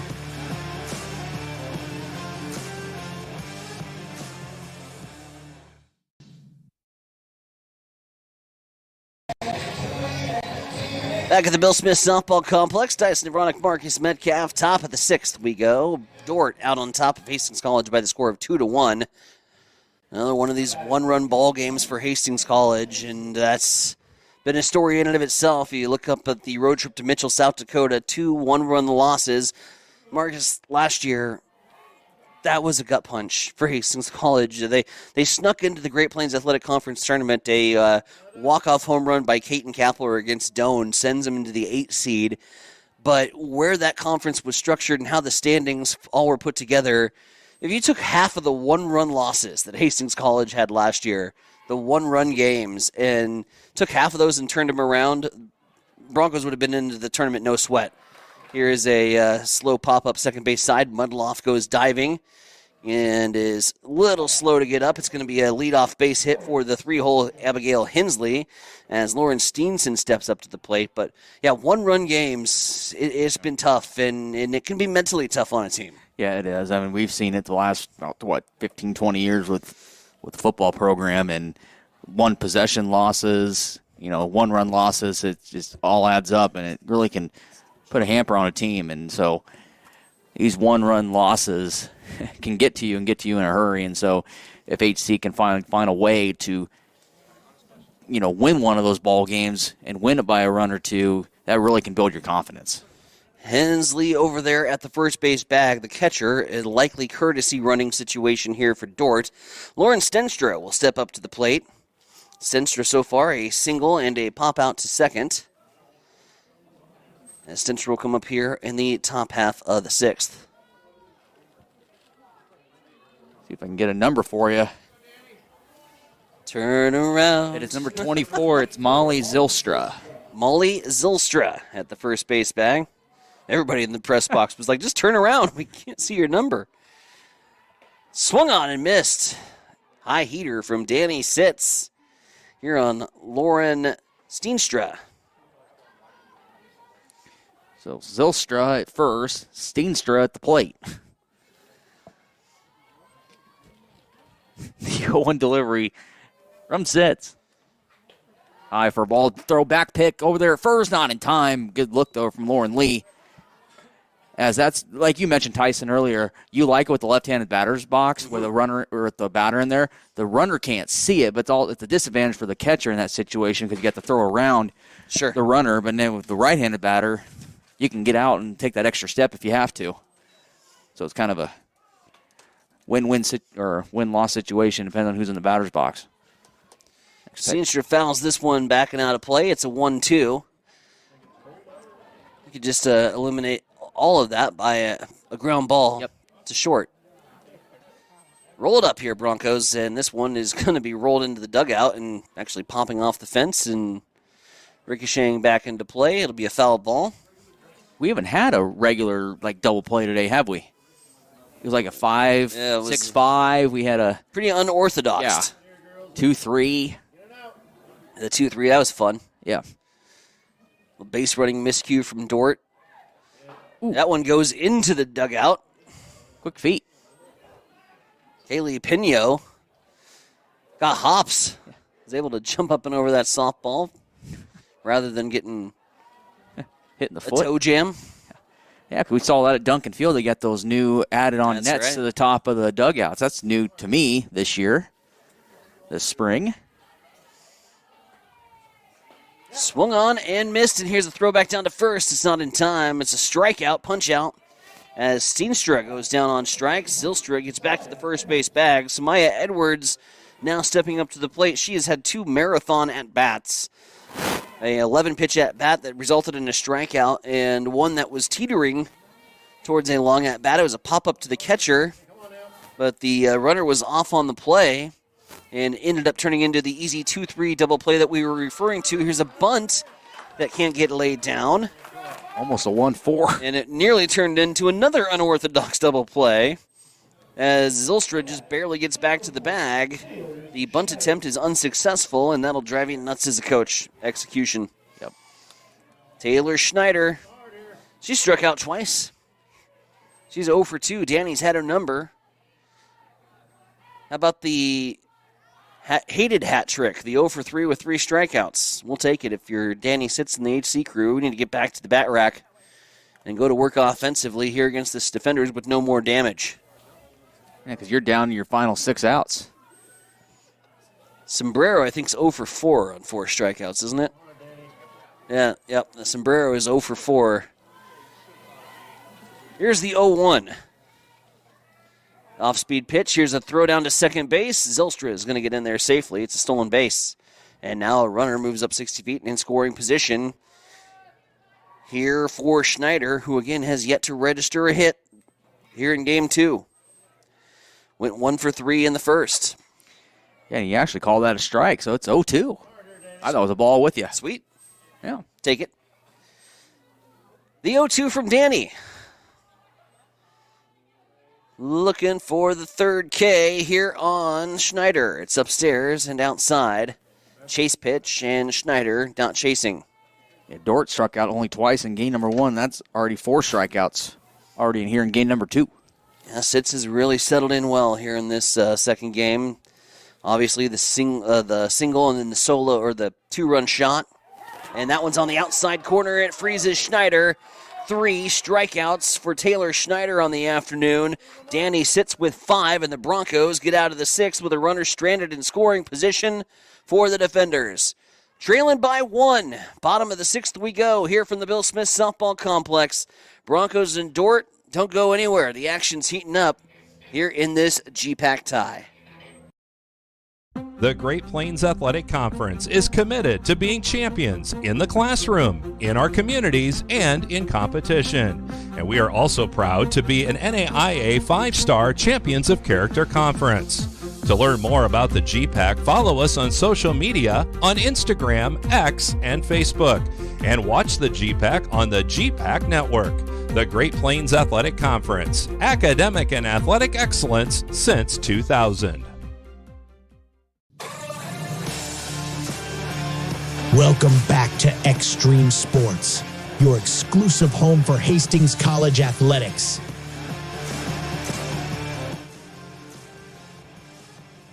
Hastings College softball this afternoon here on Extreme Sports. Final frames here as we get set to go in the bottom half of the 6th inning. Broncos trailing this baby 2-1 here to the Dort defenders as Abigail Tweedy gets set to go back to work. Tweedy's been under some stress here in the last couple frames from Hastings College, and you're just waiting for the Broncos to break through. You had the solo shot from Lauren Lee. Broncos had 2 runners in scoring position in the 5th, stranded them both, and now it's Lauren Lee back up to the plate, and we'll see how Tweedy approaches here, the heart of the order for the Broncos, with the cleanup hitter coming up to the plate. And now look at the outfielders. I got to be honest, Marcus, I'm surprised they're pitching to her. Yeah. I know it's a 2-1 ball game. I know it's a 1-run game, but they've had so much success with the bottom of the order that I don't even know why you would mess with Lauren Lee in this situation. Yeah, and look how deep the outfielders are now, too. If they could go back behind the fence, they would. Here is a shot that goes back by us. Here to the press box, and that'll bring the count to 0-2. Say, where's Henry Roland Gardner when you need him if you need a long out? Get the reference? Nope. You ever seen Rookie of the Year? Oh, years ago. Decades ago. Ball inside. But no, like I said, Lauren Lee came up clutch there in that 4th inning, like you mentioned. That solo shot, it seemed like it got some kind of a little bit of momentum going because you were able to get another base hit after that, but then nothing able to follow. So let's see if Lauren Lee can light the match here and get this HC offense going as they're down to their final 6 outs. Here's the 1-2. It's outside, and that'll even things up here. 2 balls, 2 strikes. Nobody down here in the bottom of the 6th. Hastings College softball tonight. A doubleheader against the Dort defenders.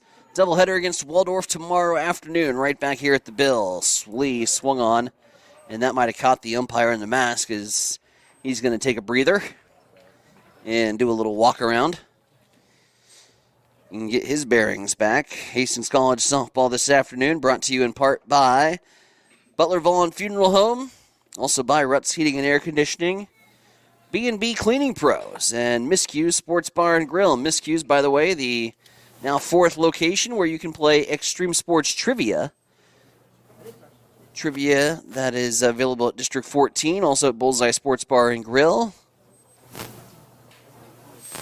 And miscues. As it's a 2-2 here, and a discussion has come to a close with the Dordt coaching staff. I'm not entirely sure. Thinking maybe it wasn't foul tipped. But that was definitely foul tipped as that hits off the roof here of the press box. Here in a 2-1 ball game, Hastings College trailing by 1. Second one has been a dandy. The first one was a throwaway game, if you're an HC supporter. Outside corner, catches Lee looking. Lee goes down for the second time tonight, as that'll bring up Kaylee Pino to the plate. Pino struck out looking and singled here so far today. Was stranded at the third base bag back in the fifth. Yeah, that was a big-time situation where HC had runners on in scoring position and possibly take a lead, and Dordt came up big. Pino looks at one right across the heart of the plate. It's 0-1. Struck out looking in that first at-bat for Pino. Struck out in game number 1. She was 0 for 2 there. So she's 1 for 4 on the afternoon as a whole. Again, Marcus, 5, 6, and 7. They got to start getting something going here for the Broncos. Yep. This was a spot, kind of the bright spot in the order a year ago. And we'd love to see that part of the order start to get hot, and why not against Dordt? Build some momentum for tomorrow, too, as well. You got Waldorf coming to town for a twin bill. Here is the 1-2. And Peno puts a charge into it right at the left fielder, though. Cruz is there. Cruz is on over for the L7. And Ana Medeiros will now step up to the plate with 2 down. Broncos are down to their last 4 outs of the ballgame. Pete Theo Harris giving some words of encouragement here to Medeiros as she steps into the right-handed crater. I'd call it the batter's box, but it is no longer. It is a crater. Yep, Coach Theo Harris, a new softball coach at Northwest High School. Almost threw on the Northwest hat today. Now, umpire calls time. He's going to have some words here, I believe, with the first base coaching box.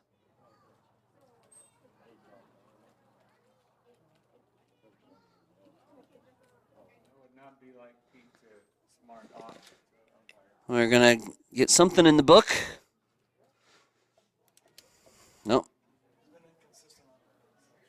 No, what that was all about. Might have been a word or two. Nevertheless, we resume play. Ana Medeiros. 2-1 game. Home plate umpire apparently doesn't have any dinner plans. Maybe he was asking about his dinner plans. Don't know about that. No. Almost threw on the Northwest hat today in honor of Theo. Thought differently of it the last minute. Wouldn't be a ball game if I didn't bring my trusty Cardinals hat to the broadcast booth. Plus, we're 1-0 in NL Central leaders right now. Here's the pitch right across the plate. It's 2-1. Milwaukee looked good again yesterday, too. Boy, the Miz kid is just outstanding. 11 strikeouts in 7 innings of work. They are going to be tough to stop. Here's a 2-1. Swung on and missed. 2-2. Count is even. Sam Skinner awaiting in the on-deck circle. Aren't your cards off tonight? We are off tonight, yes. So you played a game, then you're off a day, and then you're going back. Play the rest of the series. The schedule is a little screwy to start the season, I will admit. 2 balls, 2 strikes, 2 outs, and foul ball back by us again. St. John's leads the team from Durham 40-39.5. You can call them by their name. It's fine. Okay, fine. I'll call them Puke then. That's what I call them. 2-2. The team from Durham, that's the Bulls. That's AAA affiliate to the Tampa Rays. Yep. He's talking about baseball movies. That's the best one right there. Old Durham. Kevin Costner, Susan Sarandon. Tim Robbins. LA Louche. 2 balls, 2 strikes. Candlesticks and make a nice gift. Yeah. I wonder if they know what they're going to get Jimmy and Millie for their wedding present. Classic. Here's the 2-2. And Madero skies this one straight at the chute. This one's going to be foul. And that's back by field 4 for... Well, no, it's a good battle, though, from Madero's. It is. And Tweedy. It's off 3 one of the longest battles we've had here this afternoon or going into this evening. Reminds me of the Samaya Edwards battle back in the first frame. And this ball is a sky out to left field, giving Chase's Cruz at the fence, and she makes the grab. Are you kidding me? Against the fence, Chloe Cruz finds a way to pull that baby in. And the long at bat comes to a brutal conclusion for Ana Maderos. If the wind would have blown just a little bit harder, that would have gone foul. But nonetheless, a great grab by Chloe Cruz out in left field to put the 6th inning to bed. Going to the 7th and final inning. Dort holding on to the 2-1 lead. It's Broncos softball this afternoon here on Extreme Sports.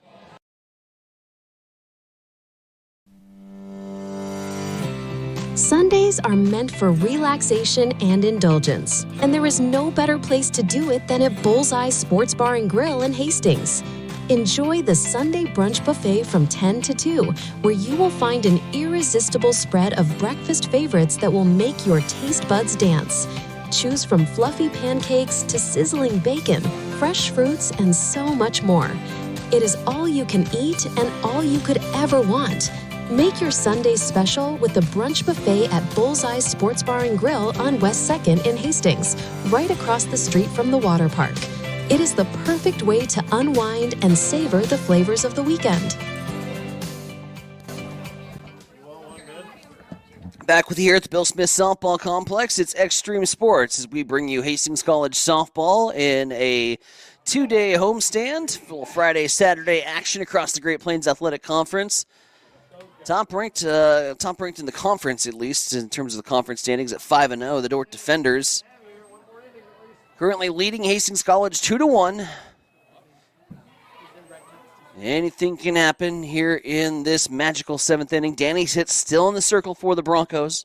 Going to be facing 7, 8, and 9. So the Broncos, if they can get out of this, where they've had success against the bottom half of the Dort order, they get out of this down by 1. We could be in for some high drama in the 7th as Dort tries to close her out. Here is the pitch to Schulting. From Danny Sitz, it misses outside, and that'll bring the count to 2-0. So far for Schulting, ground out to first, ground out to second. See if she can just go around the horn here and get one to Skinner. Feel great about Skinner's glove over there at the third base bag. She's an outstanding defender. She leads things off for the Broncos in the 7th. And she is, as my friend Marcus would say, due with a couple flyouts and a ground out to first for her line score on the day. Here's the pitch from Sitz right across the heart of the plate. That's in there for a strike. You betcha. 3-1. Yeah, if you're HC, you don't want to bring the top of the lineup up. Nope. For Dort. I have zero interest in seeing Chloe Cruz bat again. Nope. She's a very talented player, but I'm tired of watching her hit. Here's the 3-1 from Danny. And therefore a strike, battling back 3-2 now. Yeah, Chloe Cruz has been the Bronco killer today. Triple away from the cycle in the first game. And they've wanted really no part of her, walking her in 2 at-bats so far here in game number 2. Here's the 3-2 to Schulting. Check swing. Did she go? Doesn't matter. It's a walk. I would have appealed anyways, just for funsies. Base on balls here to Schulting, as Peyton Whipple will step up to the plate. We're going to have a courtesy runner over there at first base, and it looks like it's going to be number 12. That's going to be Schulting. All right. Peyton Whipple coming to the plate. That's good. That must have been a pinch hitter because I had Schulting. Yep. In anyways. So I don't have any work to do on my line score. I missed the pinch hitter. Here's the throw down to first. The sacrifice bunt is successful. So we had a broadcaster's omission on the pinch hitter, the courtesy run in the exact same spot. So Schulting is still at the first base bag. Now it gets bunted over to second from Peyton Whipple, and that'll bring up Terrellyn Price to the plate. Price has yet to register a hit today. Yeah, so it's an odd situation. Both teams are having 7, 8, 9 due up here in the bottom half. Yep. Or here in the 7th inning. Here is the pitch to Price. It's a swinging strike as Sitz goes back to work. Sitz has had the strikeout pitch working today. 5 strikeouts to her tally, as she has come in game 2 and done nicely against this dangerous Dordt offense, an offense that just run you for 16 hits and 12 runs. There is a hard line drive right field side that's going to get up and over the head of Cap. It's going to bounce off the fence, and the runner Schulting is going to come around from second to score, and Price will replace her. And it's an RBI double for Terrellyn Price, her first base hit of game 2. And guess who that'll bring up? The dangerous Chloe Cruz with the base open and 1 down. We'll see how the Broncos deal with Chloe Cruz. You don't want to put too many more base runners on and risk the added insurance for Dordt. I say Danny goes to work here. Yep, you have to. Well, Lauren Lee says otherwise. Standing up in the upright position, this is going to be 4 straight wide ones. Ooh. You ever want to like sneak in a strike? That almost was a strike. That almost was a strike. My goodness, I thought it was too. The 1-0. The 1-0 is missed. It's now 2-0. And again, vastly different from just holding up the 4 fingers and getting the automatic pass. They're making pitchers throw it now. In the case of like a wild pitch or a pass ball, that was in there for a strike. Hello, let's go. All right. Sneaky. Yeah, it's outside. Heck, 2-1 advantage? Like, I'd have gone to work at that point. Chloe Cruz with 3-1, and here's the 4th and final pass. That was the least intentional walk I've ever seen. Hey, got one across for a strike accidentally, as this will bring up Riley Yeager. And a visit here, a pitching change upcoming for the Broncos. Cassidy Beavers. Cassidy Beavers is going to be in. Danny Sitz's day is done. Runners at first and second with 1 down. A good outing for Danny, all told. She is responsible for the 2 base runners and 3 runs and 6 hits thus far through 6 1/3. Beavers is coming into pitch. Let's take a quick break. Come back with some more Broncos softball right after this. Celebrate Mother's Day. Make her day a little brighter with fresh, beautiful flowers. A simple, thoughtful gift that says thank you and I love you all at once. Fresh blooms, bright, cheerful colors, perfect for any mom. Order now for Mother's Day online at bobsassflowers.com or call us at 402-462-2179. Serving Hastings since 1955.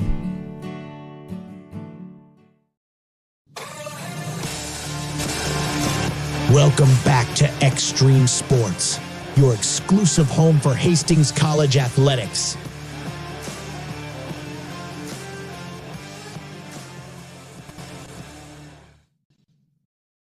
Back with you here at the Bill Smith Softball Complex. New pitcher to tell you about, Cassidy Beavers, coming into the circle in relief of Danny Sitz. Marcus, what's the line on her? Yeah, she has pitched over 29 innings. She's gave up 33 hits, 17 runs, 13 of them earned. She has walked 1, struck out 7, and she has an ERA of 3.10.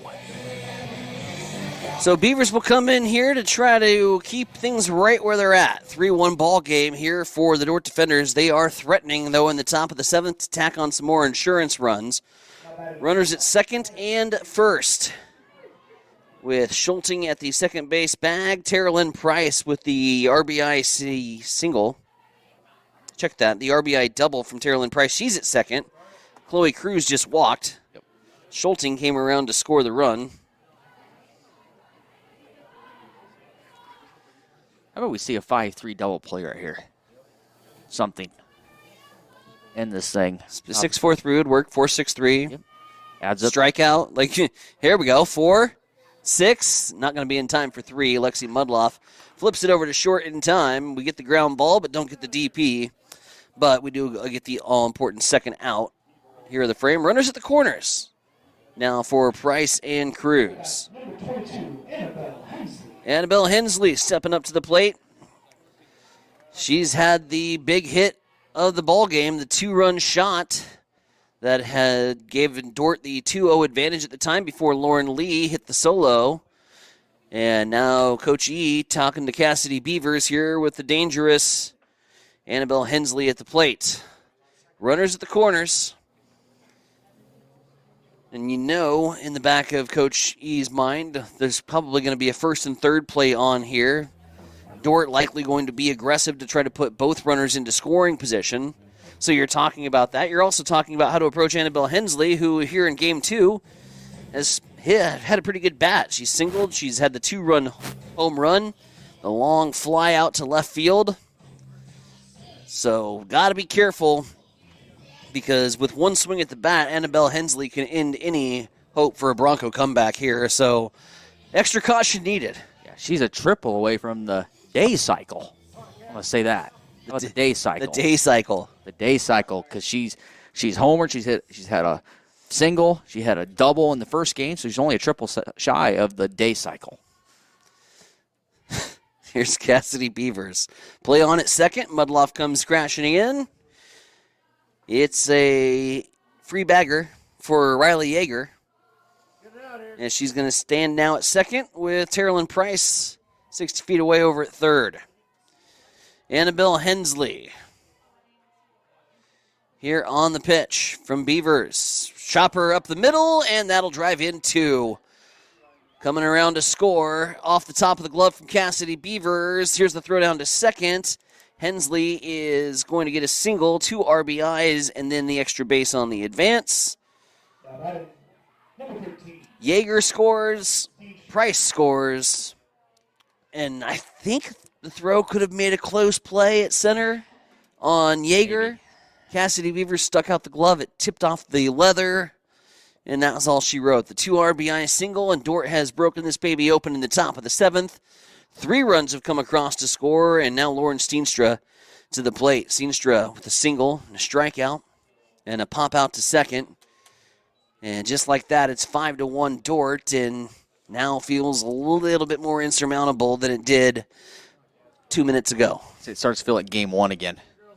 The floodgates have opened. It's just, you can keep this offense at bay for so long. They make the pitching change.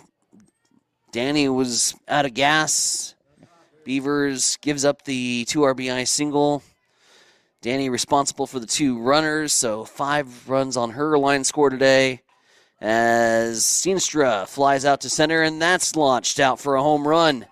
In 2 batters, Dordt has turned this baby completely around. A 2-1 dramatic game.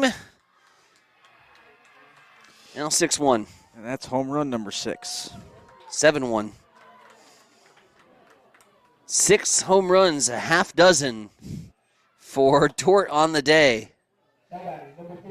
As Samaya Edwards will step up to the plate. Edwards had the grand slam that opened up the floodgates in Game 1, and the floodgates have just been opened up here in Game 2. The 2 RBI single from Hensley, the 2 RBI home run from Steenstra, and 4 ribbies in 2 batters makes it 7-1. Gosh darn it.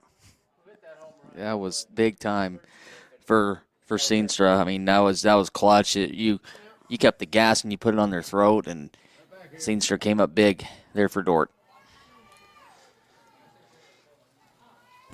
7-1. Foul ball. Yeah, Broncos were right in the thick of this baby with the 5-0 and 24-6 Dordt defenders. Yeah. And God, you had the hopes of the split. And just like that. I mean, just like that. I mean, pitching here in game 2 actually hasn't been that bad. No, it's been good. Yeah. It is, I mean, really an entertaining game all the way up to here the 7th. Yep. Now 7-1. Here's the pitch outside, high upstairs. Beavers just got to throw strikes and let the defense make some plays here. 5 runs here in the top half of the 7th. The 8th batter of the inning is Samaya Edwards. 2-hopper underneath the legs of Skinner. E5 on the play. Samaya Edwards is aboard. And now the 9th batter comes up to the plate in Taylor Schneider. Schneider struck out 3 times. Danny sits. 5 strikeouts on the night. 3 of them against the same batter. Bronco fans trying to dust off the golden sombrero for her. Here's a swing and a miss. Foul tipped. That'll send the runner back.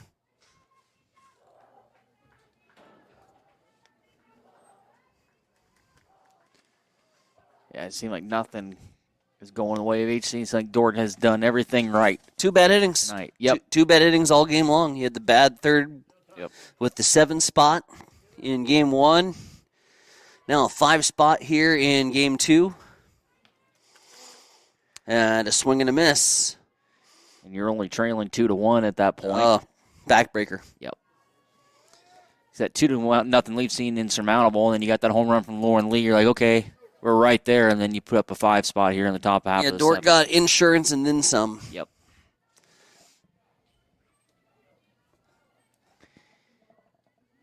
They must have.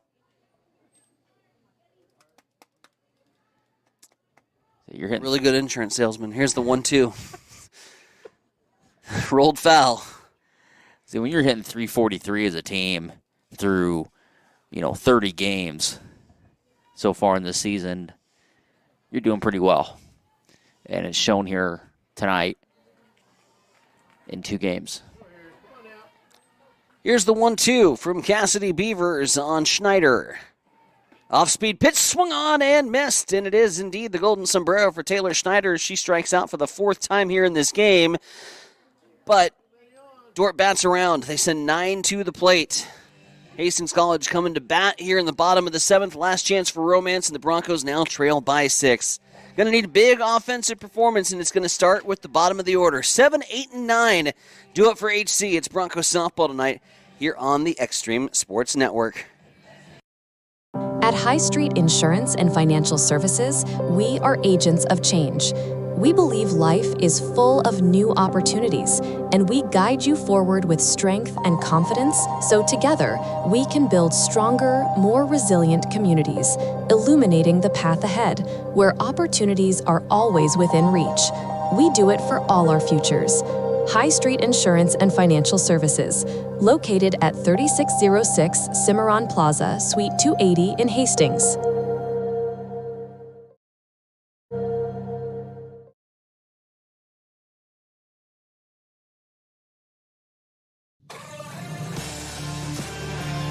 Welcome back to Extreme Sports, your exclusive home for Hastings College athletics.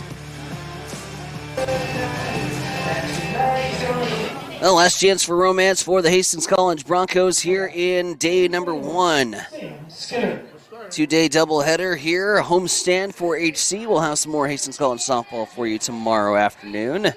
1-3 against the Waldorf Warriors. Waldorf dropping 2 games today to the Doane Tigers, 9-0 and 9-1. They struggle to get the offense going out in Crete. So 7-1 ball game here. Dordt opening it up in the 7th with a 5 spot to get some insurance. They led 2-1 at the time. And now, offense got to get rolling. And got to get rolling starting here with the 7-hole, Sam Skinner, who is hitless on the day. Looking at a 1-0 count, Skinner popping out to right. Second baseman and right fielder come crashing in. Right fielder Price calling off Whipple. And it's a fly out to right to start things off here in the 7th. Broncos are down to their final 2 outs. Gracie Graff now stepping up to the plate. Yep, time for the 7th or the bottom of the order. Got to get going here as we're going to have a Pinch hitter here. Pinch hitter here. It looks like it's going to be number 10. That's Jenna McLean. Jenna McLean will come in for Graff. Graff was 0 for 2 on the day. Freshman from Fremont. Instead of taking her talents to Midland, I was going to say. We snatched one from the Midland Warriors, did we? She snatched one from her home. She went away from her hometown. Well, sometimes you want to get out. Yep. So get out of Dodge, right? Get out of Dodge.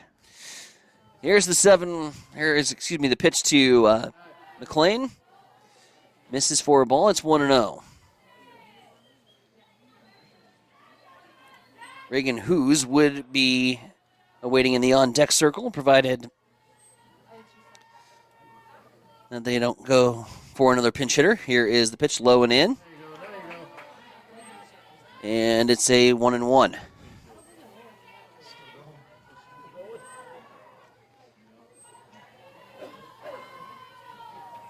McLean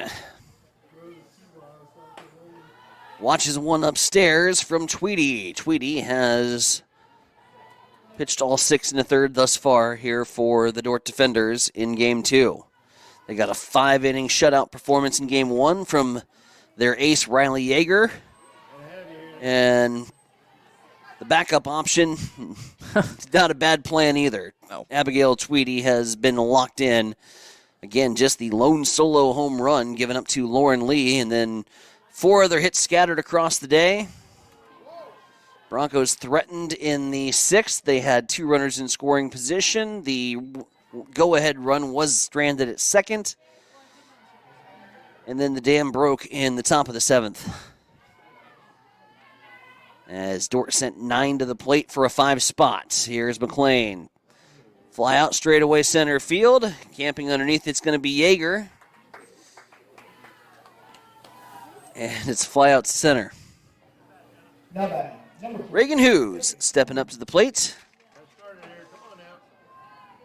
2 singles on her day today. A single in the first, a single in the second.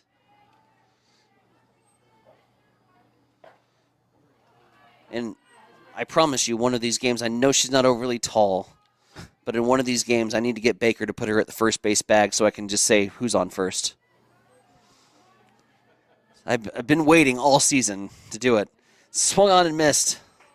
Hear from Who's as she is down to a 1-1 count. Well, you can ask him in our postgame show.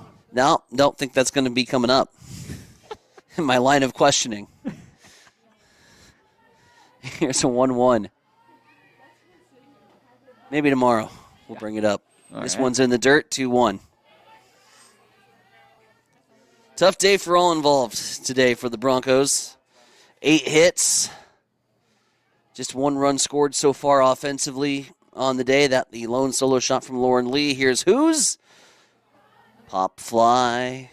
And it's going to go foul down the first base side. Counts even up. 2 balls, 2 strikes, 2 down. Broncos down to their final out here on the night. 12-0 victory for Dordt in Game 1. A 7-1 lead here in Game 2 as this one misses inside. Cap waiting in the on-deck circle. 2-out magic here for the Broncos.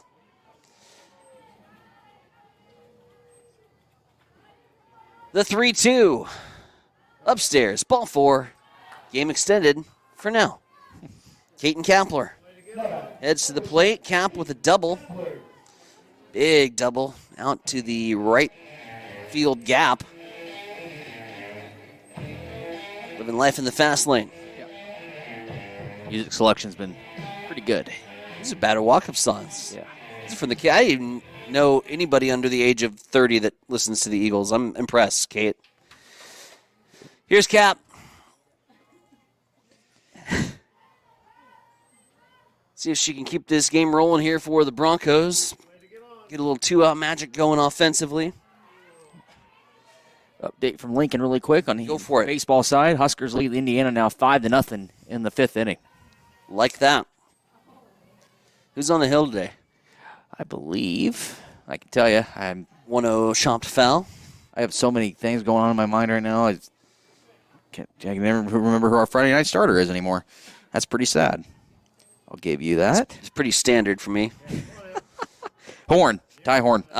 Yep.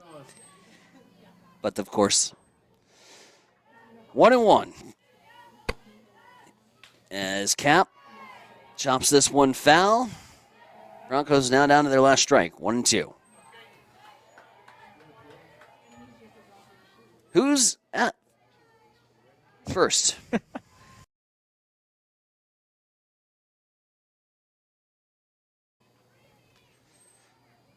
All right, let's say it anyway. Who's on first? Cap's at the plate. And chops this one foul.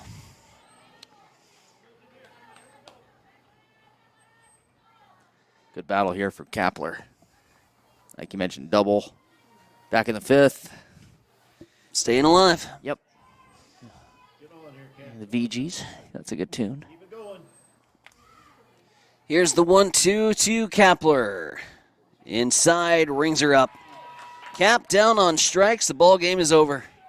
7-1 victory for the Dordt defenders as they blow it open in the top half of the 7th. A 5 spot to pull away from the Broncos for good. Broncos, heck of a battle, really, in this second half of the doubleheader. Good 6 innings of ball, but just couldn't keep that Dordt offense at bay as Dordt explodes in the 7th to win this doubleheader. 12-0 and a 7-1 victory. And Dordt now improves to 6-0 in GPAC play. They are 25-6 overall. Hastings College, meanwhile, will fall to 10-13, 1-5 in GPAC play as the Broncos fall here tonight. Don't go anywhere, though. More coming up as our Bronco coverage continues. Troy Baker will join us for a few thoughts on our post-match show, and then we'll get set and get you a preview for Game 2, Day 2, which is coming up tomorrow here from the Bill Smith Softball Complex as the Broncos get set to take on Waldorf. But it's Dordt with a sweep here in Day 1. 12-0, 7-1 victory. The defenders winners here tonight. Come back for the post-game show right after this. You're listening to Broncos Softball here on the Extreme Sports Network. Mary Lanning picks out people that are going to help support our mission and our values here at Mary Lanning. They want to recruit people that are continue to make us a strong organization and continue to provide that exceptional patient care. There are people all around me constantly to support me in my personal life, but also in my career. People are always advocating for me to grow and to learn. We're 2 sisters here that believe in Mary Lanning and the mission and values here, and we're going to continue to support this community for as long as we can. Hi, this is Terry Anstein, President, 5 Points Bank of Hastings. On behalf of our shareholders, directors, and staff, I would like to thank all of our great customers for helping us become the fastest growing bank in Hastings. I would also like to invite everyone in the Hastings area to stop in and visit with one of our bankers and learn how we can be your bank for the long run. Locally owned, locally managed, 5 Points Bank, the better bank. Member FDIC. At High Street Insurance and Financial Services, we are agents of change. We believe life is full of new opportunities, and we guide you forward with strength and confidence so together we can build stronger, more resilient communities, illuminating the path ahead, where opportunities are always within reach. We do it for all our futures. High Street Insurance and Financial Services, located at 3606 Cimarron Plaza, Suite 280 in Hastings.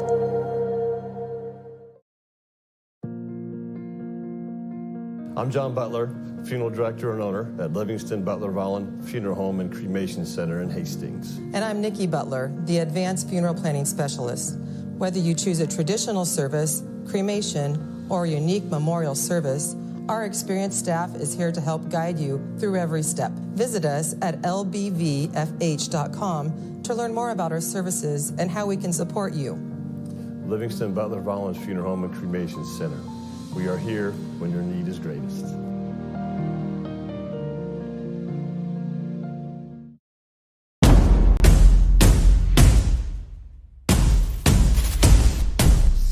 What is Mammoth? Excellent question. Mammoth is everything you need it to be. On paper, Mammoth is a modern master build firm dedicated to building the places where passion and community collide. We consult, create, and construct projects of every size. We are makers, movers, machine operators, artists, innovators, competitors, and builders. And there's nothing we can't do together. Check it out. Introducing the new and improved taste of Pepsi Zero Sugar. Now more delicious. Zero never tasted so good. Try it now. Highland Dairy is more than milk. We're more than ice cream and more than yogurt.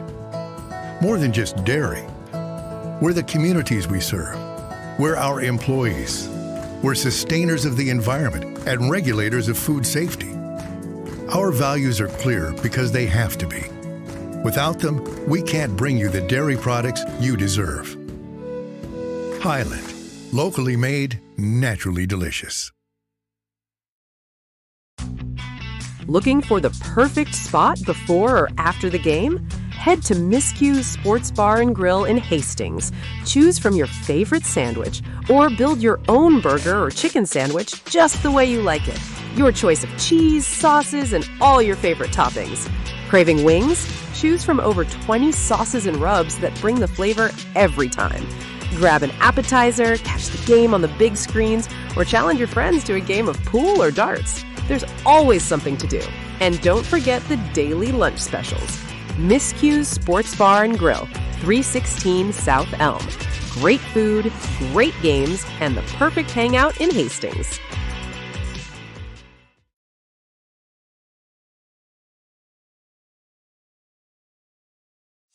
Looking for the place in Hastings where people go for great food and good times? Head to Bullseye's Sports Bar and Grill. For more than 25 years, Bullseye's has been a Hastings institution, the spot where friends gather, games are watched, and memories are made. And every night of the week brings a can't-miss special. Tuesday features the pork ribeye. Wednesday is legendary wing night, crispy, saucy, and downright delicious. Thursday is the chicken buffet. Come hungry. Friday is pick your protein with your entree cooked to order plus all-you-can-eat sides and the salad bar. And Saturday wraps it up with steak specials. Great food, great atmosphere, and a Hastings tradition for more than a quarter century. Bullseye Sports Bar and Grill on West 2nd and Hastings. Looking to make prom night unforgettable? Complete your look with fresh, stylish corsages and boutonnieres designed to match your outfit and stand out on the dance floor. From classic elegance to bold, colorful styles, we've got the perfect finishing touch for your big night. Handcrafted, fresh, and made just for you, because every detail matters. Stop by or order online at bobsassflowers.com and get prom ready in style. Serving Hastings since 1955.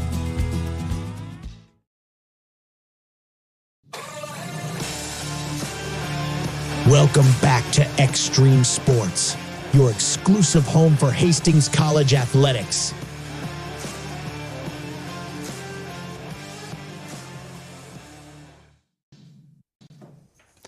Back with you here at the Bill Smith Softball Complex here in the postgame show as we now join Troy Baker, the head coach of the Hastings College Broncos, for a few thoughts here on this doubleheader against the Dordt Defenders. And, Coach, you know, we say games aren't played on paper. We looked at the stats. We saw the standings. We knew what this team has done so far this year, but to put eyeballs on it, this is a very impressive softball team that the Broncos were up against today, and Dordt was very impressive. Yeah, they're legit. You know, everybody was kind of waiting to see what we would do here, and everybody was going to let me, you know, reach out and say, are they as good as advertised? Well, yeah, they're very good as advertised. That first game, you know, Eric and Pete said, we're calling everything we can, and they're hitting everything.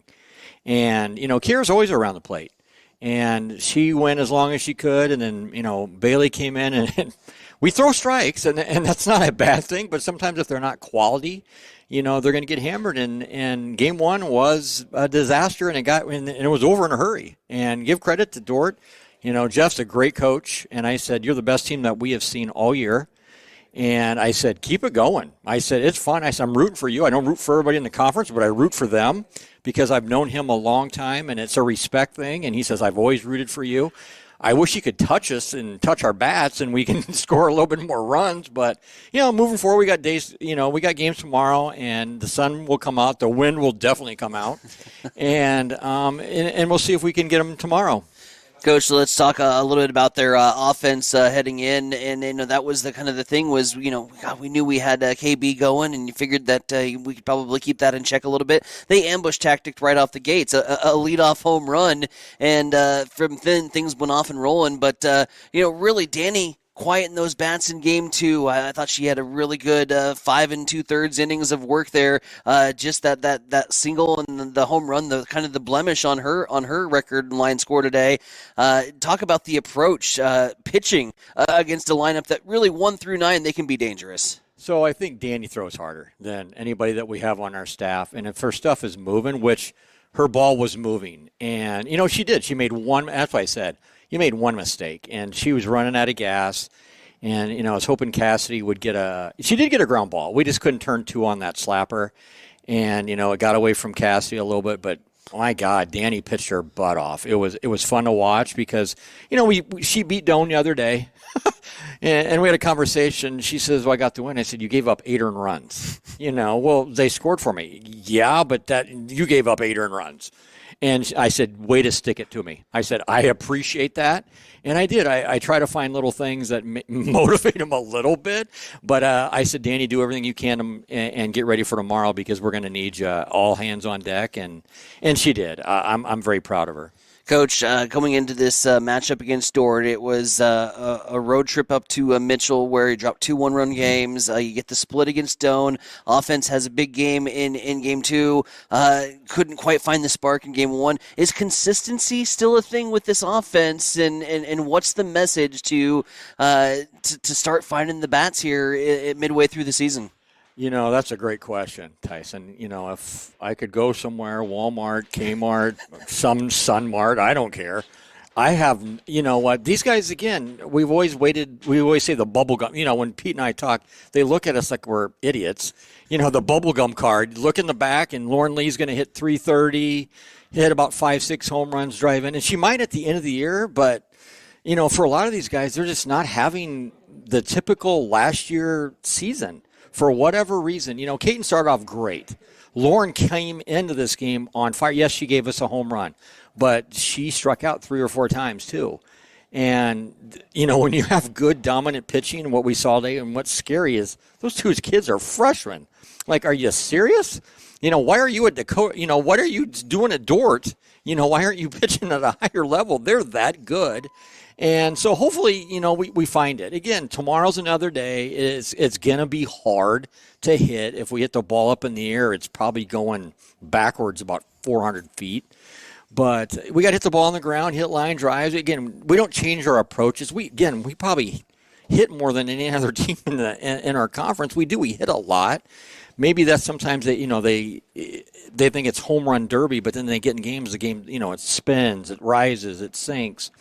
And sometimes they just can't, do the things they want to do at the plate. And it is. We are very inconsistent as an offense right now, and it's very disappointing. Coach, I know from, just being in the huddle in some of these situations, especially when you have score lines, the way they ended, albeit that second game, I thought we were right there all the way until the 7th inning took place. But frustration can start to set in, and that can be contagious a little bit. But the beautiful thing about this game and in baseball is that, give it the old 24-hour rule, you can flush this and forget about it. Is this a flush situation for the team, or do you want them to take some lessons from today? So I went out there, and before Coach Theo Harris got out there, I told him to, we got to move forward. And I got my message out, and I think Coach Theo Harris went on the opposite and took control and let them know that, we have 8 seniors. This is their last go-around.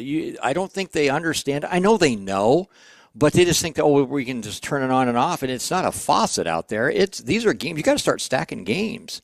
And, in my mind, I'm Do I know what happened? Did I see what happened? Absolutely. Maybe it's for my own sleeping habits. I got to let it go, because if I don't, I'll be up all night worrying, this, and this. But these are the games I know it sounds stupid, but it's easier to forget.